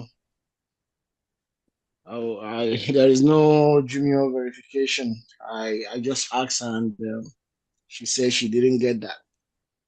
And the first for the €100 registration, she paid that one, and for the event, she paid that one. The money was accepted, but she had difficulties registering with the link of sending the money. And later she used PayPal, which was accepted. So I don't know. It's obvious that I'm gonna do the registration myself, because since there is Jumi verification, and was not the one who did it, and it was not asked, so I have to do it myself. And the linking, when you want to open the link, is it attached with the Jumi with my phone before I open it, the link? This is my question. Thank you. Okay, so we've come to realize that when people complete or completely fill the form and they hit on submit, they believe that they are done. But that is wrong. When you fill the forms complete and you click submit, Yeah, go ahead. it takes you to that process of Jumio verification. That is automatic. You don't have to do anything. Just click on submit. The form will submit and automatically the system will direct you to Jumio verification page. You are not in control of it. The system is in control of this process.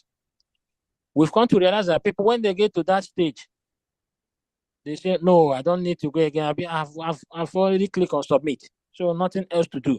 But that is also part of the process. And let's take note, if you do not go to that Jumio verification, we will not be able to see your application that is complete.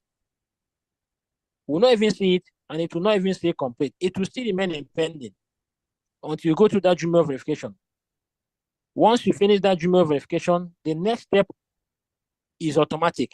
That is taking you to the payment page. So if you follow this process, believe me, you have a smooth application process.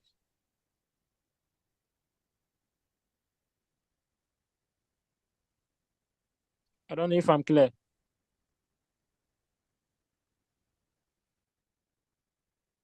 Yes, you are.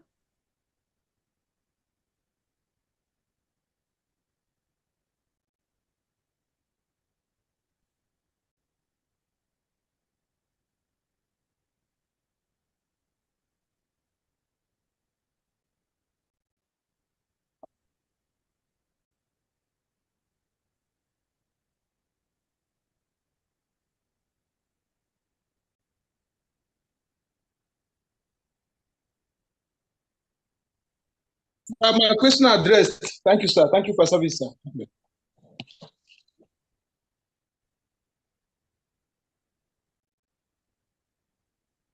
Good evening, Biafrans. Good evening, everyone. Thank you all for all the great work you have been doing for us to get this freedom. You are all appreciated. My question is based on the convention certificate. Because my problem is that it's delaying my registration. When I started initially, when I saw the form, I went straight to apply. So when I got to the area to upload my convention certificate, actually I thought it was my ID card, and I uploaded it and submitted, only for me to come back and see that it is pending. And I chatted on the live chat, and he says I should go to my coordinator, which I have done since last week. The live chat said I should connect with my coordinator, and he will connect to Uche, the European rep. So now I connected with my coordinator, and he said I should give my ID, my full name, and my email address, which I have done since last week. And what I'm getting is hold on. And Uche, European rep, please, if you're hearing me, I've sent you an email, a WhatsApp message to your number since yesterday, and I have not got any. It seems you've not read it. So what I'm asking is, how can this be facilitated, the convention certificate, so that I can be able to meet up with my registration? Another question is the passport. I heard the praise saying that the passports initially they made it for you to pay, which I have paid. So I don't know. Immediately I saw it, I paid. I don't know if it's going to affect my registration because it's also saying pending. My third question is it possible that the ID, after it is successful, could it be posted directly to one's home address instead of going to the liaison office first? Then you have to also start connecting with them. Is it possible for one to pay and it comes to your address directly? Thank you. These are my questions for now. Thank you very much. I can go with the convention certificate. I don't know which number you contacted, but I do not have your message here. Sorry, on the my number phone. I contacted is the one that I used during the former convention, the WhatsApp number that I used to connect with you. I don't know if it's still effective. That number is no longer in use. So which country sorry. again are you calling I'm in from? UK, precisely Okay. Scotland. So please reach out to Mazi Boniface and your matter will be quickly resolved. That's what I'm saying. I've reached out to him since last week. This evening, she said I should hold on. And, PM said once it's 1,000. So that's my worry, So, is it... Okay. Remind him again and I think he will update me with your information. And in regards to sending your identity card directly to your address, it is very, very necessary that we work with our liaison offices because they are more like the embassy currently. Of course, we have not declared the restoration of our independence, so they act somehow in that capacity. So it has to go through the liaison offices, and then from there they will distribute the liaison. We will make an arrangement for the delivery method. It will still come through the delivery method, so it doesn't matter whether it comes directly from where it was printed or from the liaison office. What matters is that it is delivered to your home address. Okay, that's fine. So can I ask how long does the certificate take? Because it looks like because I'm seeing that there has been a WhatsApp group created for people going to Finland, and people already talking about their hotel bookings, and my form is still pending. It's not good. Like I said, once I get your information from your representative, you can get it the same day. So it doesn't take time. He said that he gave it to you. Even this evening, he tested me that he has given resent it today. That's what the message he gave me this evening. I sent this information to him since last week, Thursday, to Boniface. Okay. Please This remind him evening, he again. sent me a WhatsApp message that he has resent my information to either you, I don't know, but he said he has sent it out, and I should hold on. There is another person in charge of it as well, so perhaps it has gone to that person, but it didn't come to me. So exercise some patience. You're going to receive a response as soon as it's ready. Okay, thank you. Thank you. Thank you very much. Thank you. So another option will be for you, Mazuche, to also notify the person as well who is working with you, because we come to realize in the system that most of the pending, like when I discussed with PM today, the convention application form is showing 160 something or so. But then when you look at those who have paid successfully, who have filled the form successfully, the number is less than 100. So exactly. Yeah, this is the reason why, because we'll be wondering why is it that we're seeing this big number, but in reality, those who are, so we realize that this could be some of the reasons why when they fill the form and they get there, they go back, they go away. So if this process will be speed up, then it will be easier for them to be going through that process, so that we'll have the correct information, real-time information for those who will be making decisions to work with. Thank you.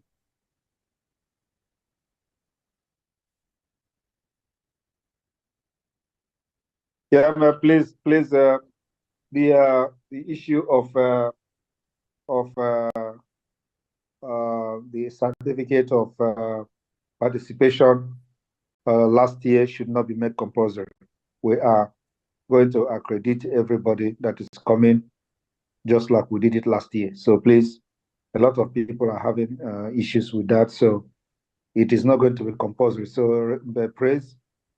Yeah. Make that particular part optional from tomorrow. Okay. Noted. Thank you. I thought it was actually optional because it was just one of the means to prove your participation. I thought it was an optional already, but yeah. So let it be optional from tomorrow, please. We'll work on that.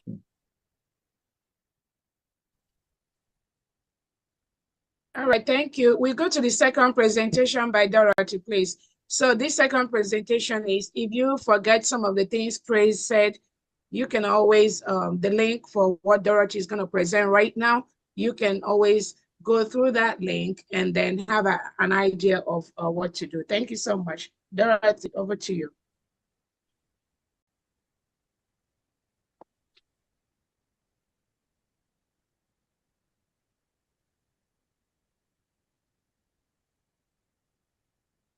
Go ahead, Dorothy.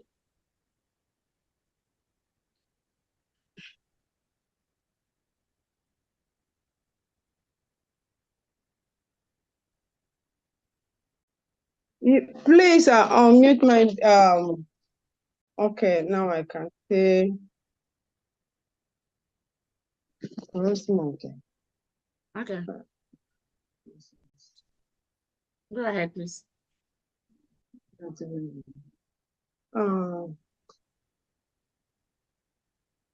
Massacre, can you kindly share the screen for me?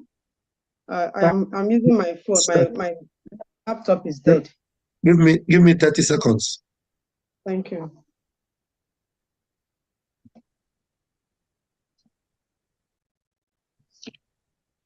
All right. Okay.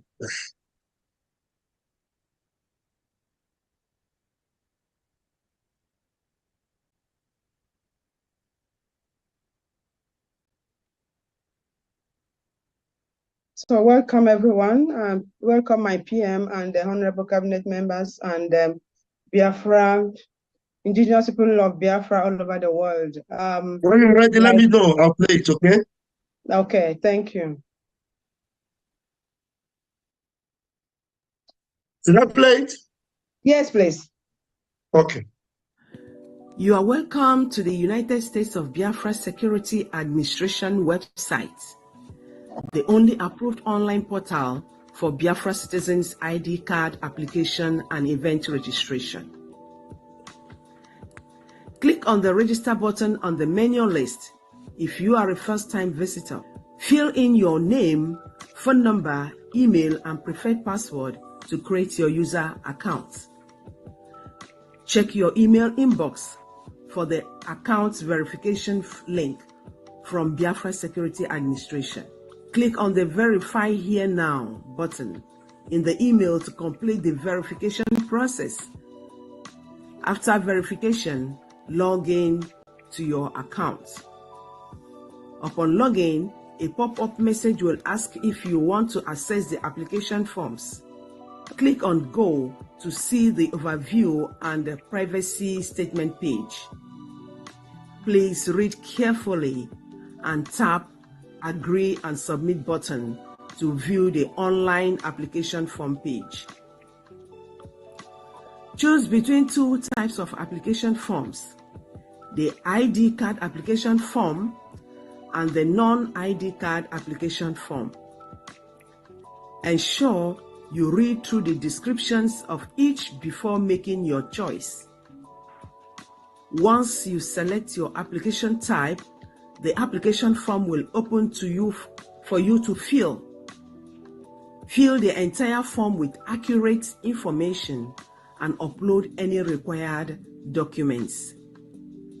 To avoid errors, jot down answers to questions on paper before completing the online form. After successful filling the application form, you will be redirected to the Jumio verification page to verify your identity. Ensure the uploaded identity document matches the one used for verification. After successful Jumio verification, proceed to the payment page to make payments for your ID card. Upon successful payment, you will receive email confirmation. Please allow up to 7 days for administrators to review your application and make approval. Ensure all information provided is correct to avoid rejection and account suspension for security reasons. Make sure you comply with directives and guidelines provided throughout the process. Thank you. For your event registration to Finland Convention, kindly click on the event button on our website menu. This will direct you to the event page. Select the Finland Convention event. You will be taken to the login page. If you have an existing user account, log in with your email and password. Once logged in, access the convention application form. Fill out the form correctly and select your preferred ticket type. Click on the Pay Now button to make payment for your 2024 Finland Convention event tickets. After successfully submitting your application, wait for 7 days for administrators to review and approve your application. Upon approval, your event ticket will be emailed to you. Please ensure that your email address and all other information provided are accurate to avoid any issues with your application. See you all in Lahti, Finland. From November 29th to December 3rd, 2024. Biafra, peace, unity, and freedom. Thank you.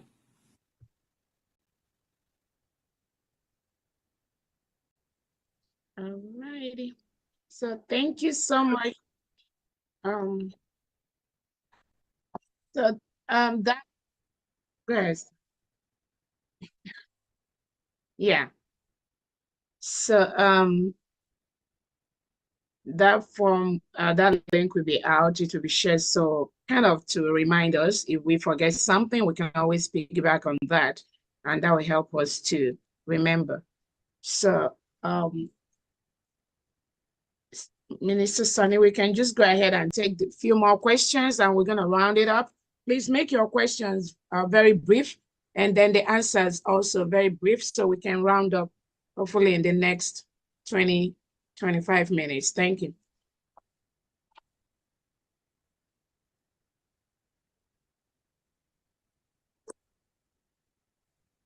Go ahead, go ahead.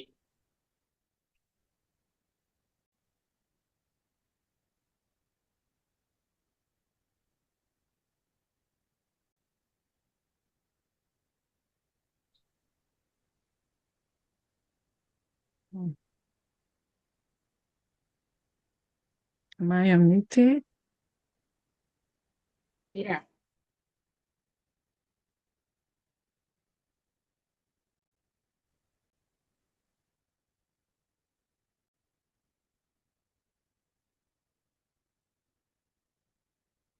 Yeah, good. Greetings, Cabinet, my PM, media, honorable members, Biafrans all over the world. I have a general statement. The first thing is I'm giving a special thanks to the committee and then to those that really put their hands on this, system. This is a marvelous one. Although, there may be some small hitches since we just started, but this is really excellent per se. The one thing I would like everybody to go home with here is that first, before you start anything, please read the preview and get all the documents that you need before you start. It's going to make your process very, very easy. If you do not have all your documents, then you're not ready to start. And when you start, get a piece of paper. I'm just trying to reiterate what has been said already. Get a piece of paper if possible. Write down the answers that you need. When you do so, when you actually start, it's just going to make your your process hitch-free. I wish you all success, and then thank you for this, beautiful system. Thank you very much.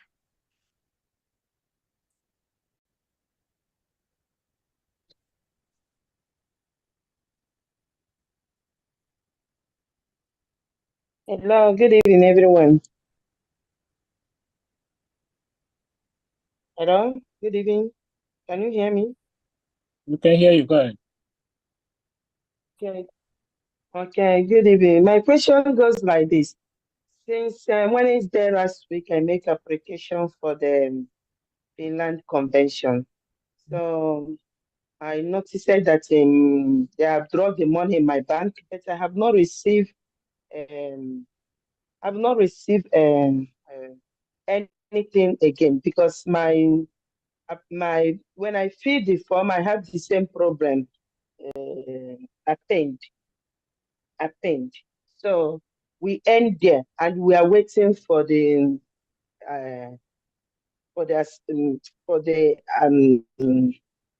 for any information up to now, 8 days. No information, and I have gone on and bought my tickets for flights. I am booking my flights, but I believe that they will solve the problem because I contacted my coordinator. My coordinator told me to send the passport, and which is I done. But now, silence. I have not received any answer. I'm worried because I have bought my ticket. Thank you very much. Please, when you look at the status of your application for the convention, what is it saying? Append. You said what? Append. Is it pending or something else? Pending. Pending. Okay. So if you see pending, it means your application went through successfully. Now it's left for the administrators to review that and then make approval. Please, because we've been making some changes in the system to be able to serve the actual purpose of which we had intent for the system. Those changes has been completed yesterday. So we're expecting that within the next 24 hours, your that pending status will change. And I'm glad that those who are in charge of that is also here. So they are taking note of your issue. If after 24 hours nothing happens, please go to that website. Click on that chat button down there. You are going to speak with us direct. We are responding in real time. Once you speak to us there, we'll be able to sort that issue with you. Whatever issue you are having, this goes to everyone present here and anyone who is going to watch later. Once you're going through anything on the system and you realize there's an issue or something you're experiencing that you're not comfortable with, please reach out to us using that button. We'll respond to you in real time. Thank you. Okay. Thank you. Thank you very much. My congratulations to your job or what you people are doing. Another questions go like this for the ID card. What I understand since I'm here observing that as I'm contributing since 3 years, I'm doing my contribution. So my sister or my mother have access.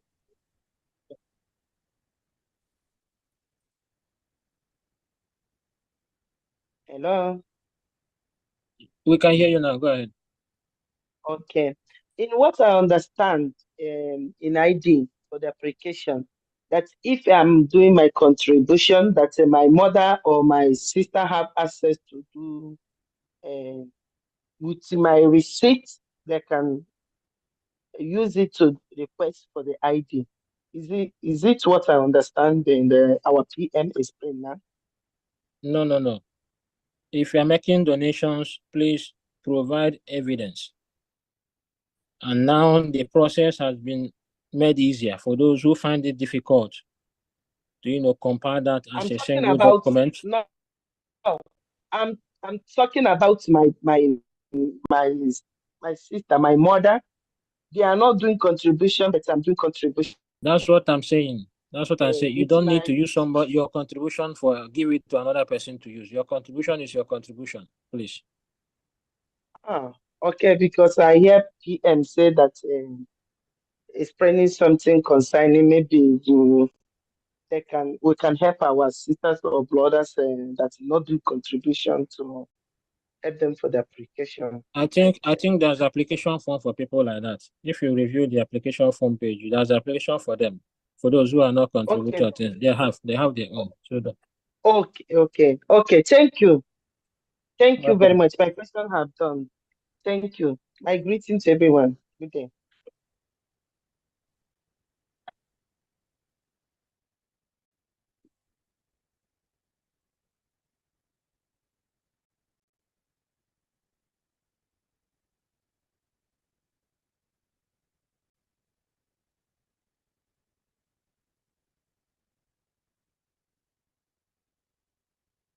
Yeah. I'm on now. Can I speak? Hello? Yeah, greetings to the Prime Minister, all cabinet members, the community of this wonderful Biafra database, and to all friends in the house. Quick question. So I'm listening and I see that to present proof of receipt has kind of been made easier.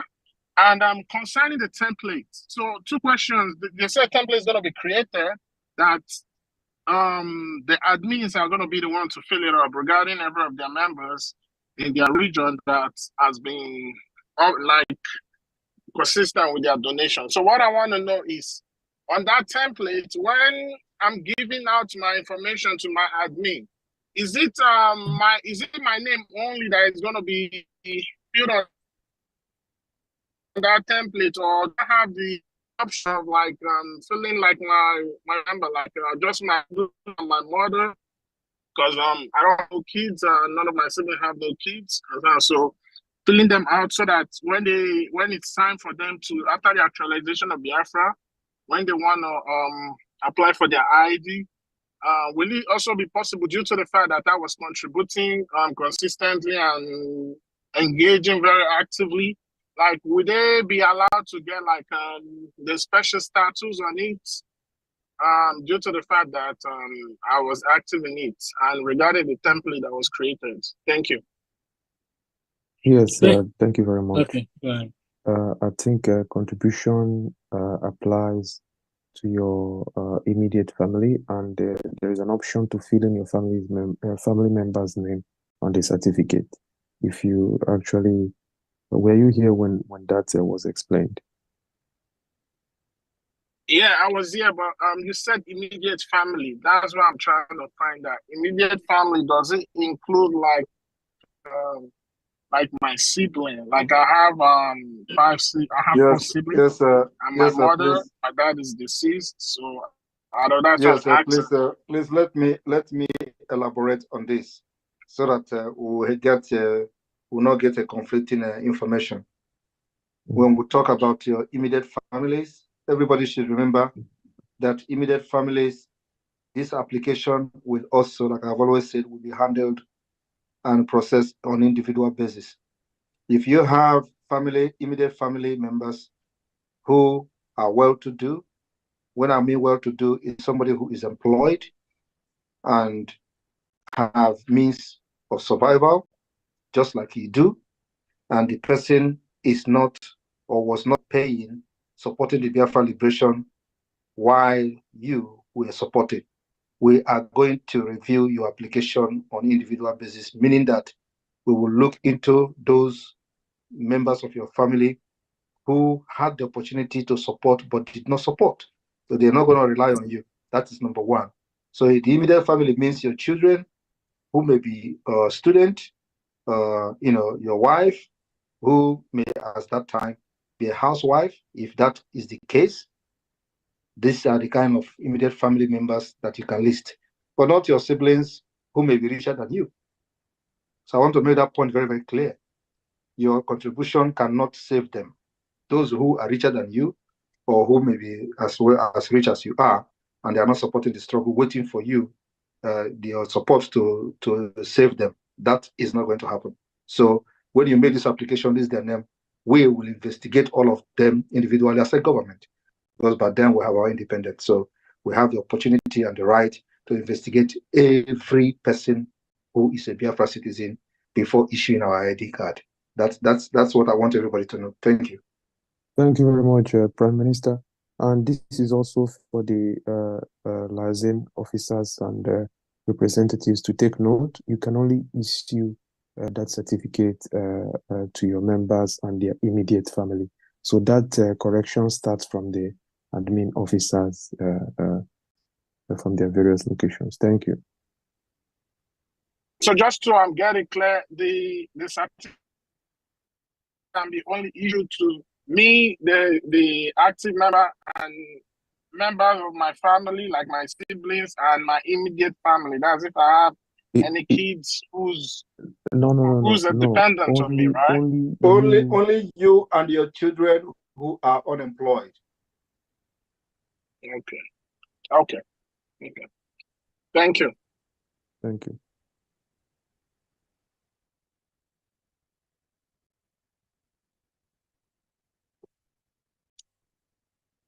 Just for information of everybody, we have over 4,000 live viewers on our X page alone. So there are a lot of Biafrans listening to this awareness and this demo today live. So over 4,000 people are watching on our page on X. Thank you. Okay. Hello, my fellow Biafrans. My PM, my regards. Thank you so much for all your hard work, all the executive members, the ministers. My rep, PAMD, I throw away my hands. My hands is up. And my sister Chinyere, I thank you. My name is Josephine, and I'm calling from Houston, Texas. My question is, I have done this. I have registered for the convention. Finally, I did it, but it keeps saying it keeps telling me that it is pending for the convention, and I've paid the $530 in my credit card. My question is, how do I know if I filled out everything, or is there any document that needs to be sent to me before I purchase my ticket for coming? Then the second question is actually on the ID card. I also did the ID card submitted form. How do I know? Oh, is it I registered for that. But one thing that I noticed is that if you didn't finish and you save, I thought it didn't save it. Then you have to start all over again. So it's like it's like my own has two. That was the application that was filled for ID card. One is saying pending, the other one is saying saved. And both of them have the same information. So I don't know which one. So I don't want it to look like I'm doing two for myself. So I don't know how that can be corrected. And I'm afraid you won't even know how to delete one to leave the other. I just want the people that are processing this to know ahead of time. And also to know, I did ask question about my siblings where they ask those names. So and I listed all of them because I have a lot of siblings. Some of them I have brothers and sisters. A lot of them I have brothers and sisters. But my question is for them, if they ask me that question, when they are filling their own out, they also gonna list. Because the first time I asked it, they said that listing it will help us to get the number, to get the accurate statistics of Biafrans. So will it duplicate it, or do I tell them not to include, or whoever is filling out not to exclude me because I have included them? I don't know. That's the question I have. Maybe my question is long, but that's what I have. Yeah, that's okay. That's okay. That part you can input them in your application form, their information there. There's no problem. They can also put yours in the application form. There will be no conflict of interest there. The system will accept that.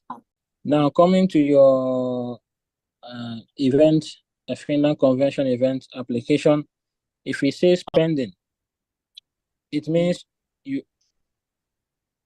you want to say something, Mazushi? No. Okay. Okay. So if it says pending, if your Finland Convention application says pending, please do not worry. We've said this before. Okay. Yes. We've said do not worry. The administrator from tomorrow will begin to review that because we've been making some changes on that particular form. Now everything is complete. So he'll begin the review process from tomorrow. So once the review is done, you are going to see the status change in your account when you check again.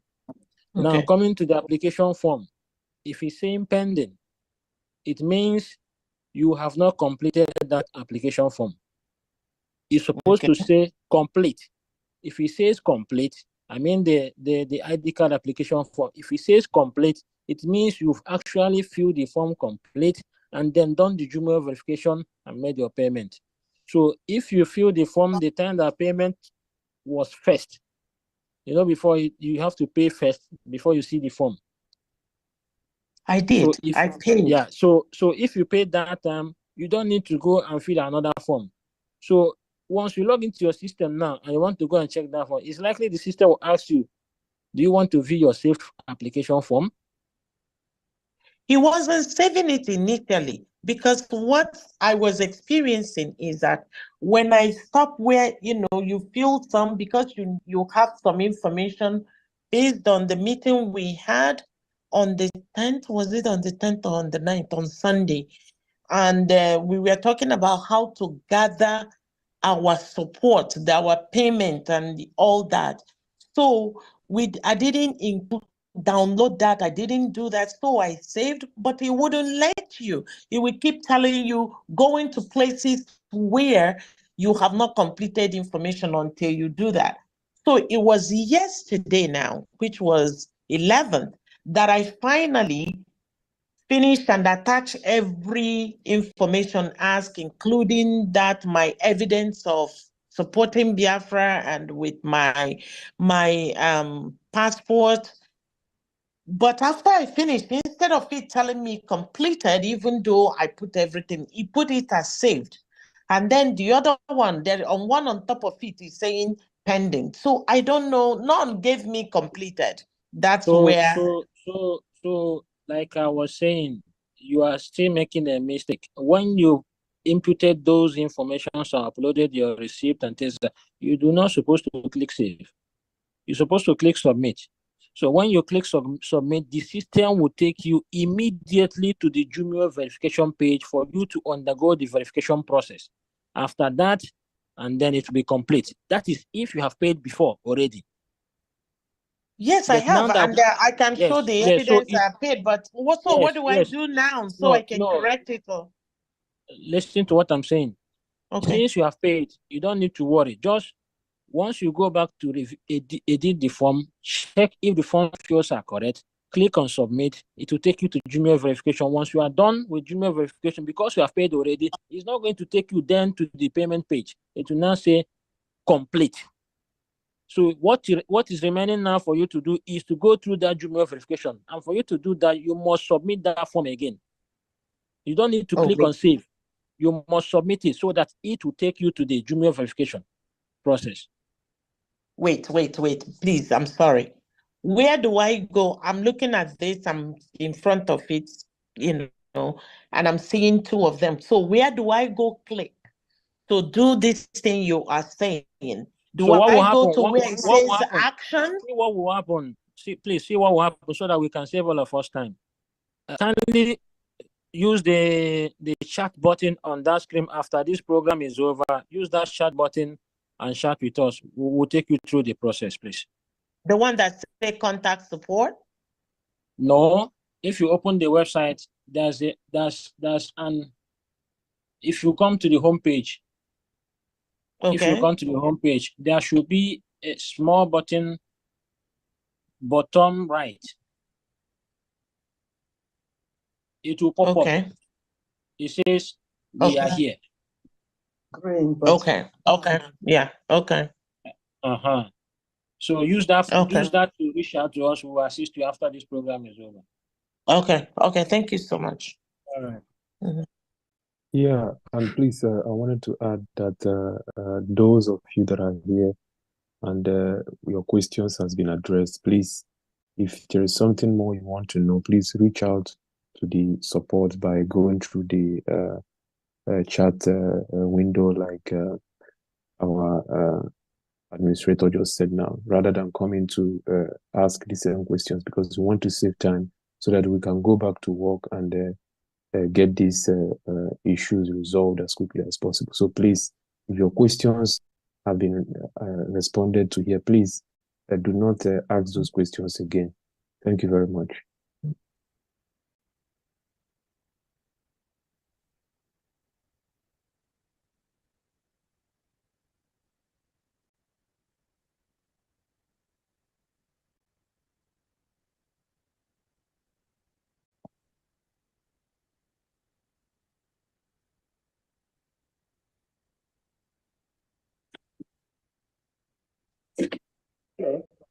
Hello. Yes. Mouthpiece is here. Okay. I salute my PM, Honorable PM, and your cabinet members, and every other protocol observed. Yeah, I was late today because on the invitation, I didn't remember that the time there was EST. And I am an hour less. So that's why I missed the information on how to pick the three categories of applications. I don't know which one is what, so I can know which one to pick. So please, I'm sorry, can I have the information so I can know what to pick to fill out for my application ID? Thank you. Thank you. So when you go to the application form, please read through the the various types of application forms there. You are the one to determine which particular form type you fall into. Select that something one. was written, I don't know. Something was written on the different categories, huh? Yeah, so read those descriptions, see the one that Okay. you fit in, then select that one and fill the form. Okay, praise. Winners Chapel.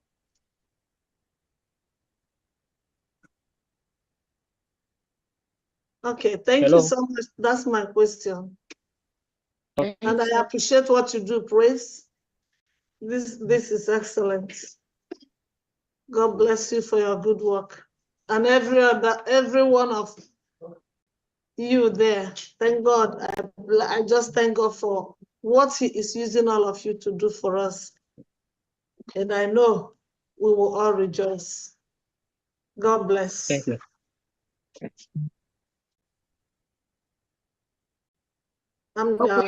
Okay, go ahead, Sonny. Thank you. I need to ask some question anyway. Good evening, everyone. I've already done the ID registration. I start kind of getting confused. I've already done the Jumia. I've already made my payment.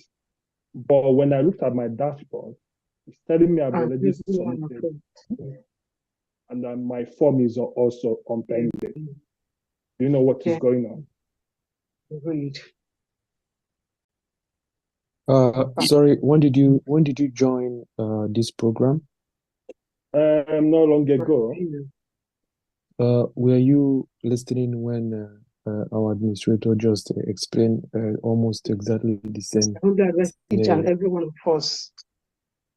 Yeah, I heard, but also I was hearing that that from your end you need to be seen. Diligently read the overview and application. Sorry, Dr. Dora, somebody is speaking. The person can please mute. Yeah, go ahead. Sorry. Yeah. Like what I understand, I was hearing, if it's pending, then it's okay.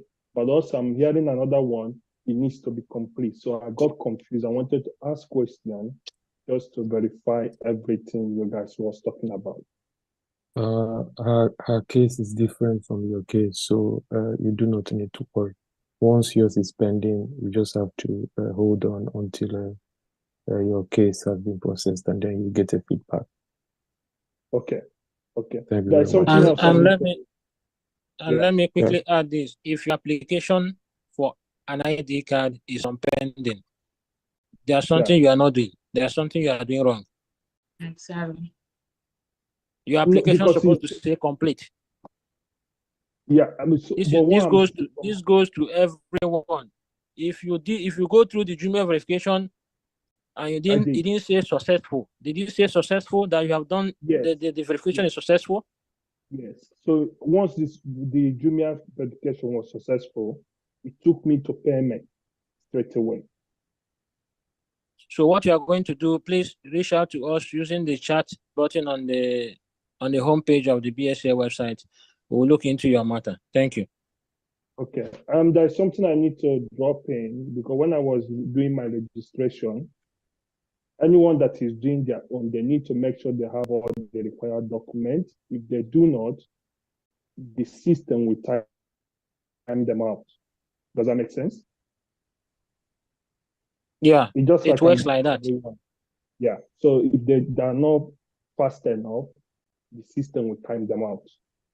Then that means they have to start from the beginning. I'm just giving heads up anyway. That's all.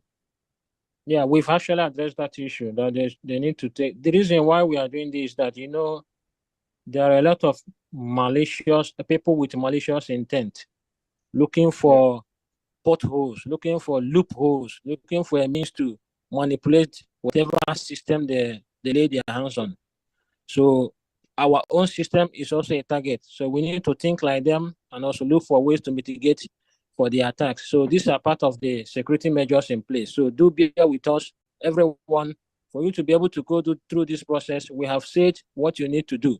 Take a piece of paper and pen, jot down answers to the questions, so that when you begin the application process, you'll be looking at the answers from your book, and you'll be doing it within 10 minutes. You will finish. Within 10 minutes, you will finish. Thank you. No problem. Thank you so much.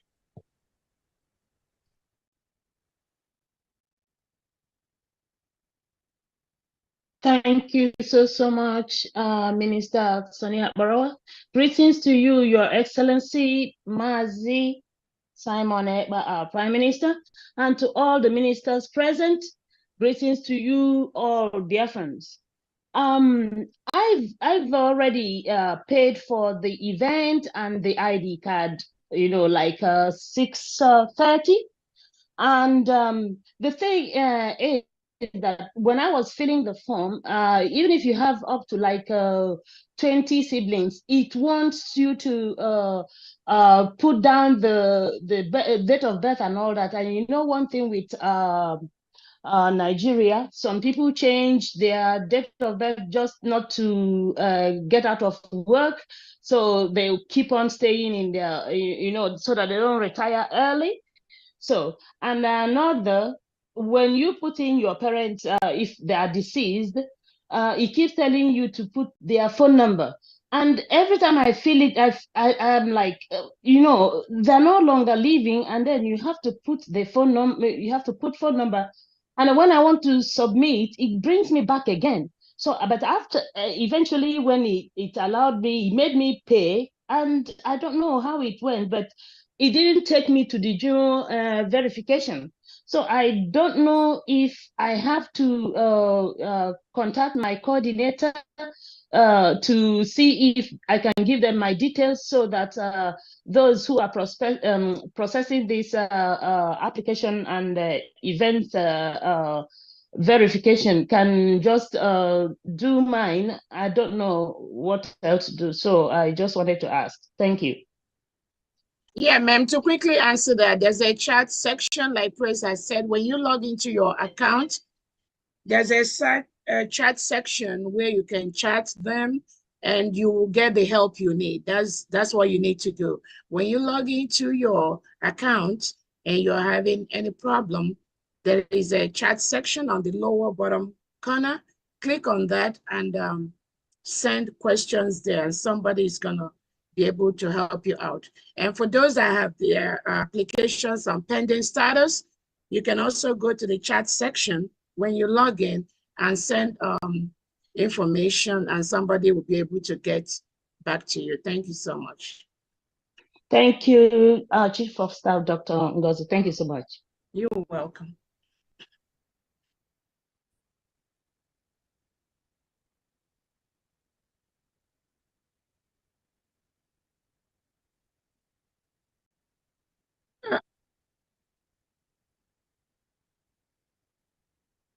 Exactly.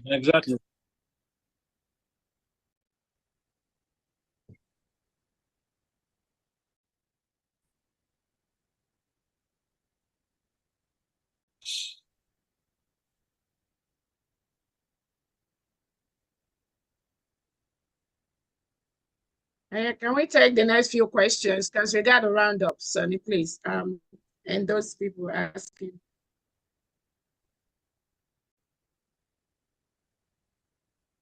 Okay. Good morning, everyone. Good morning, my PM. Actually, all the question. Thank you guys for this education. It really helped me because I've been trying to register. I've been trying to register, but I keep having the same problem. That's why I took my time to join this education. I thank you guys, and I believe everything is answered, and there is a chat section there which you can chat live. But my simple question, I would just like to ask it here.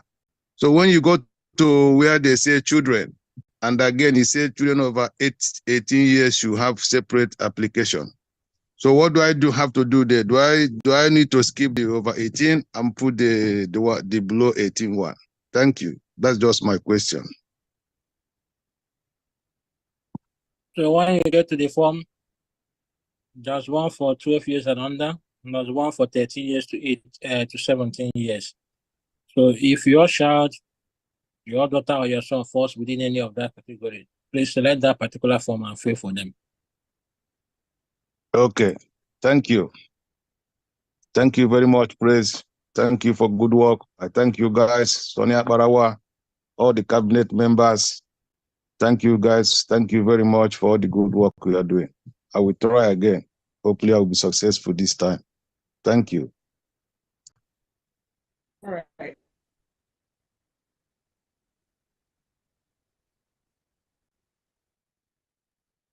Okay, good evening, my Minister of Information. Good evening, my PM, all protocol reserve. I just want to, can I say it's a question because I started from the beginning, but I think in Africa here, most of the countries in Africa, because I'm an admin in DRC Congo, I think the payments cannot work in some African countries. I don't know if there will be an option to give the admins maybe collect the information. And most of us or most of our people who has been in meeting, attending meeting, most of our education level are not that high enough for somebody who has been attending meeting and it comes to this stage of this ID card, maybe because the person cannot be able to write or to follow the process very well. He might feel, oh, I have been in this struggle for this while, but now the options is too much for me. So I don't know if the recognized admins can be given a kind of opportunity.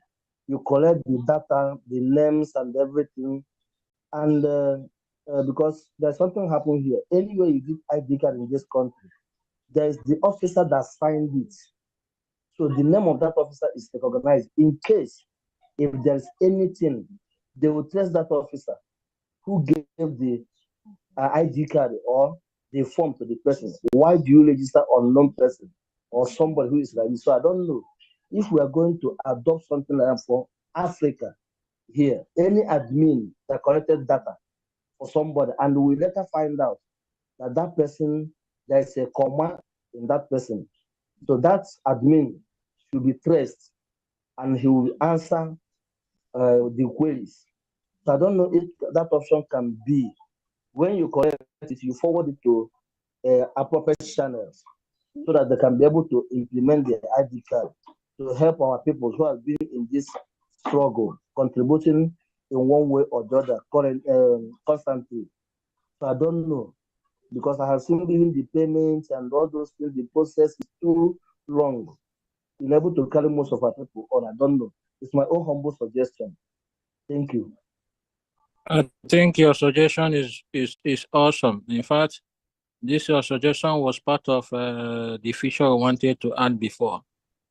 But we have to wait, and I'm glad that PM is here. Upon his approval, if that will be done, we'll integrate that for administrators in various liaison offices to be handling applications for people. The device we need is not that much. It may be a signature device and also a very smart camera for picture capturing. Or if somebody comes with their passport photograph, we can have a scanning machine to scan that picture and upload it there. Even to scan their document as well. I think that's also the best part. They bring their passport photograph, bring their identification document, use the scanning machine to do that. So once that approval comes and liaison offices are allowed to utilize this opportunity, and people can go there and be doing their registration instead of them doing it themselves, that will be fine. We'll be able to handle that process. So we can create specific system for them onto this system, and they'll be able to handle that process. So your suggestion is very nice, and we are waiting for PM upon his approval. We can also do that one. Thank you.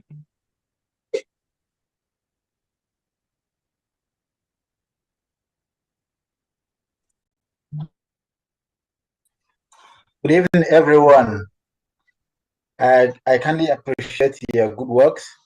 I have just a simple question concerning the Finland registration and ID card registration.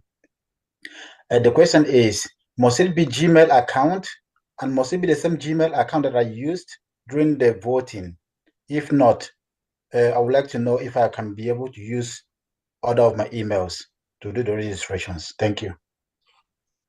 You can use any email to do registration.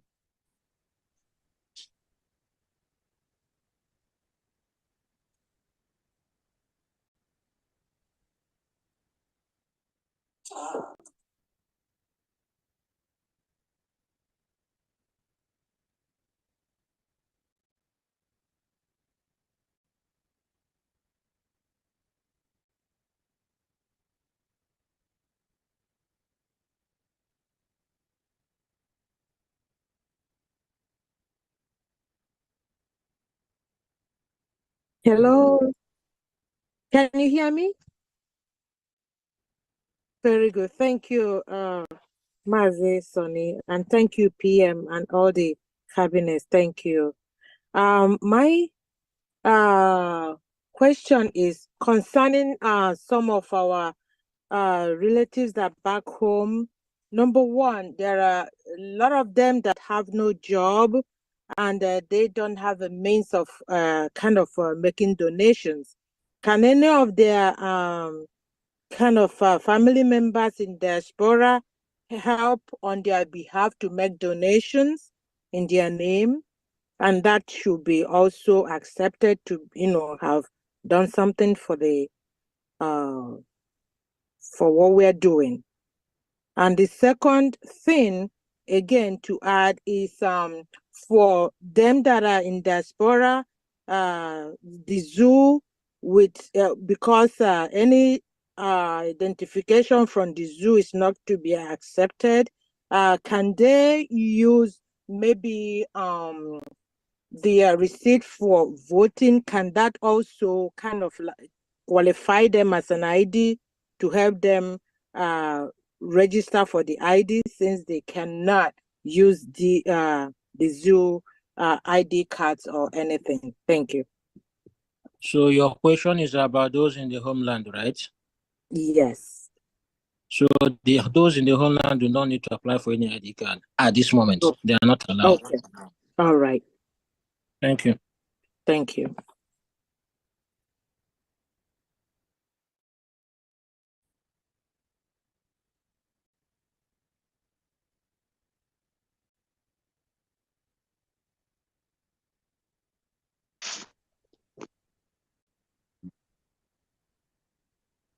Yes, good morning from here.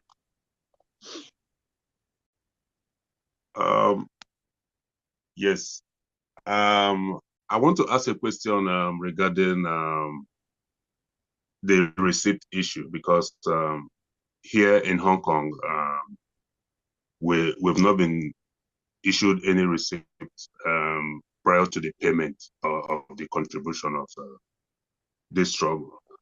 And our admin here is not, when you tell him, he doesn't give us any vital information about it. So I want to ask about that. If the receipt is required during the application of the ID card. So how do we go about it?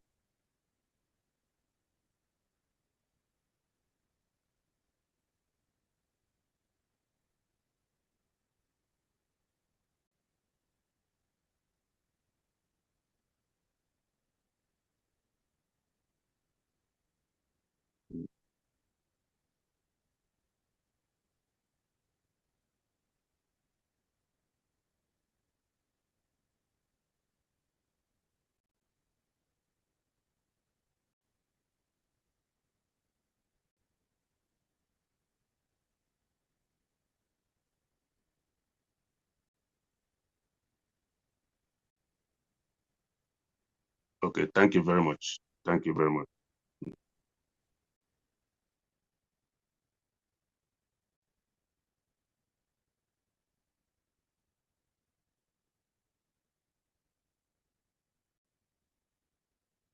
Okay.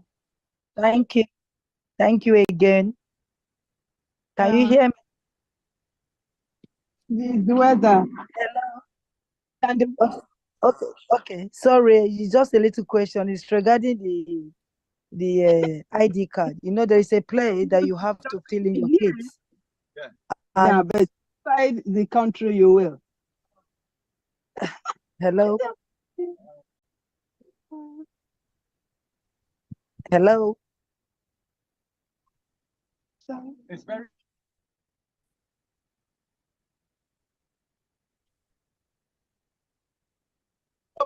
please. Okay. Can I go on? Okay. You know, some time ago, like maybe 2 years ago or thereabout, they did a donation for children. You know, children came out and do some donation when we just first started. So I'm just wondering when this ID card, because there are some places you have to fill for your kids under 18. Will that same money cover for my child when I want to do the ID card, or am I paying separate money for my child if it's under 18 because we've done donation before, or can we carry on doing a donation until she gets of age, then she can do the ID card? Those are the questions I want to ask. Thank you, Mazi. I don't know if you understand my question.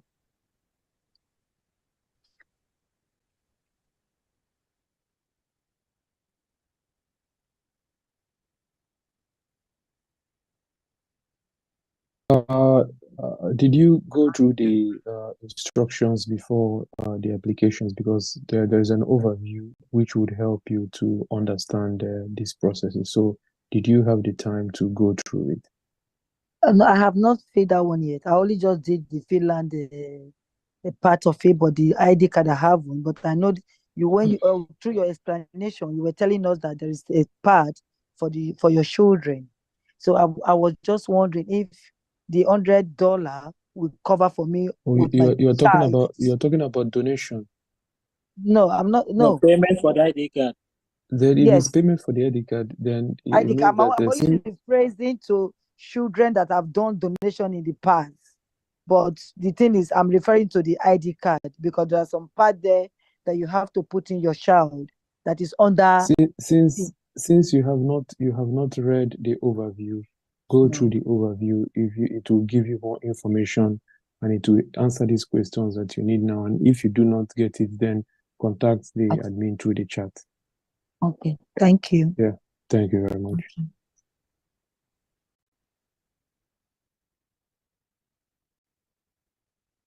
Thank you. Are you hearing me clearly? Yeah.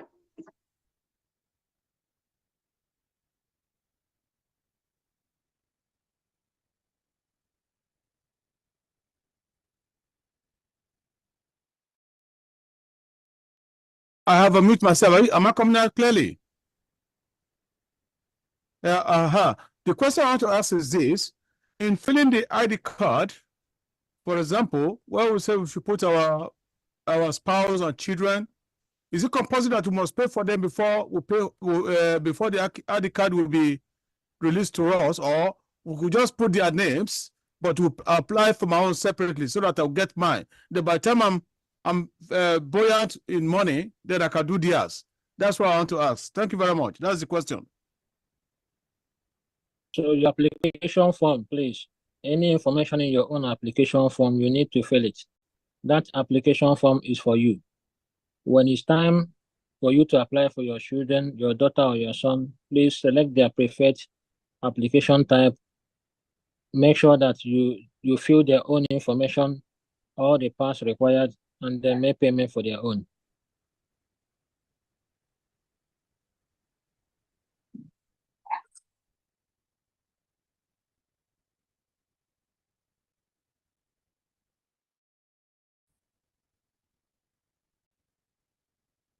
And please, I wanted to also add to what Emma's President said.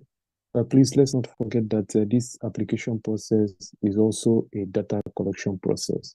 So the information that you're being asked in the application is not just for the application purpose, but also to register your data as a Biafra. And I think this information was explained during the education program. So please, let's have that in mind.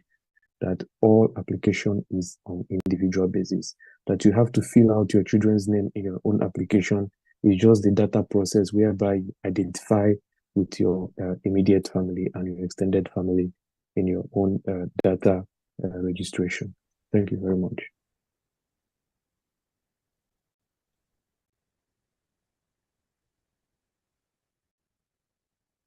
Okay, so the Statler is not talking. All right. So PM, do you have anything to say before we close?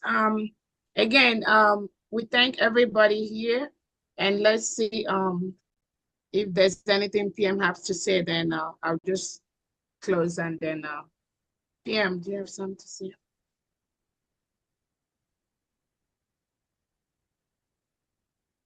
Yeah, Mbabaki Beyogo. Oh, Guinea.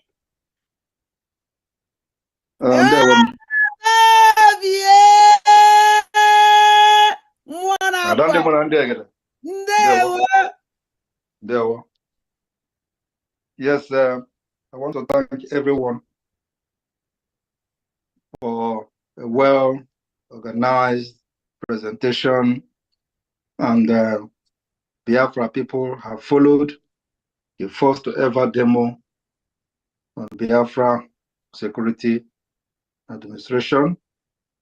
As you all can see, I am very, very happy seeing the enthusiasm of Biafra people all over the world, seeing how they are rushing this innovation, development, and the milestone by the Biafra government in exile. As I'm speaking, we have 5,200 live viewers on Twitter alone. And that got to show you that this is not a joke. So it's a record breaking. Our own is action-based. We are now in government. For those who are thinking that we are still doing street protests or carrying flag up and down, sorry, we will continue to disappoint you with results. So the ball is now in the court of every Biafran to be part and show their commitment to make this a success. We need to see everyone registering. I am very, very happy that within 11 days of unveiling of this website, we have recorded a very big success in registration, including the registration for Finland event. This is just in March, and the record is very, very encouraging. So, but remember that we have a long way to go, especially the ID card registration is very, very important. Those of you in the homeland watching, remember the self-referendum is very, very important, and we will continue to move. Like you all know, the next State of the Nation, State of the Union address will be next week on the 18th or 19th, where we are going to break another record in the next State of the Union address. A lot will happen. So I want to thank every one of you, the cabinet members, the ministers, and head of department. We are moving with speed, extraordinary speed, and we are not looking back. This particular movement for the liberation of Biafra, the key is already opening. And I am, in fact, word cannot describe my happiness that we have come this far within a very short period of time. On the security aspect of it, the Biafra Defense Forces, forget all the propaganda that is happening. I will always tell them to take Nigerians, those gullible Nigerians, a tour to military mortuary in the eastern region. Let them go for a tour to military mortuaries, and let them tell their idiotic people what killed those people in the mortuary. Is it people killed by Boko Haram in the north? Did they die of a natural death? Those that their legs has been chopped off, shattered, are they fighting war in Ukraine? And why is it in the eastern region that they are putting them in the mortuary? This will solve a lot of problems. Those people who believe those propaganda should pay a visit to the mortuary, the military mortuary in Port Harcourt, for example, in Obinze, or wherever they have them, and take a look for yourself. And you know that Biafra has come. They can never ever defeat us this time around, not by gun, not by blockade. Nothing will make Nigeria to defeat Biafra this time. We have their medication and we know the secret. They have shared a lot of videos on social media. What they do now is they go to the local goldsmith that are probably producing them gun for hunters. They go up, they suspect everything, including native doctors. Every native doctor in Biafra land is a suspect. The same thing goes to the people that are goldsmith. Every goldsmith in Biafra land is a suspect. They will go there, boss the people doing their business they are using to feed themselves, producing locally made guns for hunters. They will carry those guns and share it on social media and shouting, we have busted IPOD, we have busted ESN, and they can never mention Biafra Liberation Army. I want people to begin to ask themselves questions. Why are all these things they are busting, they are yet to say, we have busted Biafra Liberation Army? The day will come. We are waiting for them to make that pronouncement. However, what they know, I know it. The difference is that what I know, they don't know it. So I thank you all for being part of this program. These 5,300 people watching on our X space, I thank you all for staying up to this time in your thousands to watch. I am taking screenshots for proof, like evidence.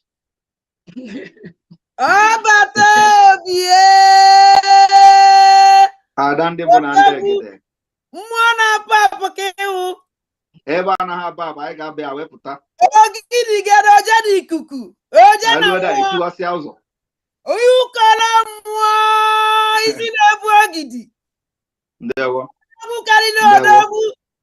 Okay, so everybody go and register and be part of the history. And I want to congratulate those who their registration has already been successful, both those coming to Finland. I'm just happy hearing everybody. This one I have registered, I have submitted my own, I have registered, I have submitted my own. Do you know how this thing is singing, melody in my ear? Hearing everybody, I have registered, I have submitted, it's a thing of joy.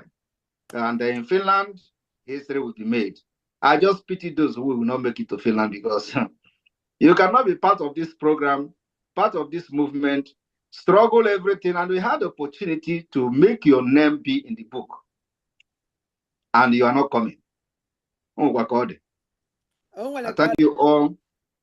May God bless all of you. And the media team, remember that everything you have today, from now going on, is the Biafra referendum in Finland, the Biafra identity card, and the Biafra coin, the Bank of Biafra. These are only the program you will be making.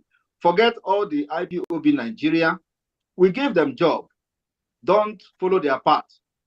The reason why I made them to come out today to talk is what I wanted them to do. We continue to distract them, let them continue to shout like mad people, and while we continue in action, what we are doing, our project, and focus and keep our eyes on the rising sun. While they are on the social media shouting Ekperima, continue your job by creating awareness to what we have done, which they can never ever do.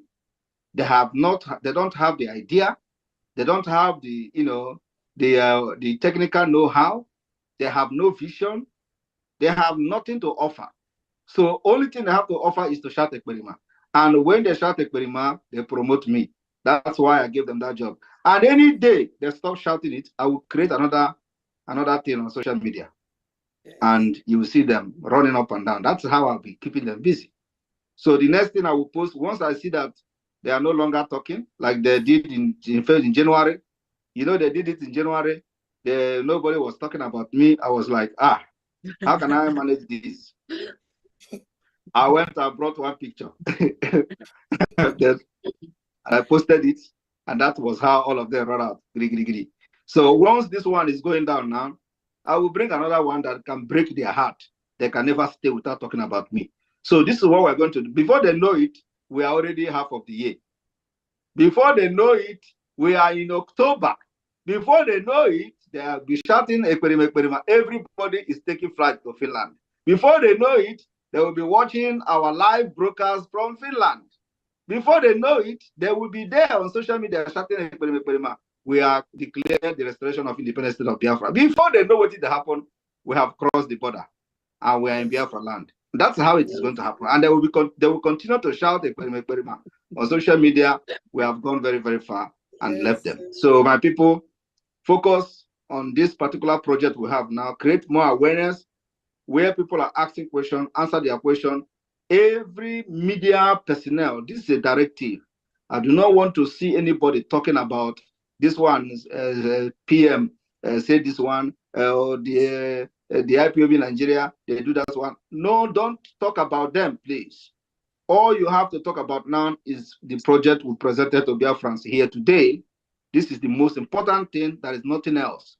Make every Biafrans register and have their ID card, especially those in diaspora and those who want to submit their database, their data to Biafra government. It is a process that we have started. Create this awareness.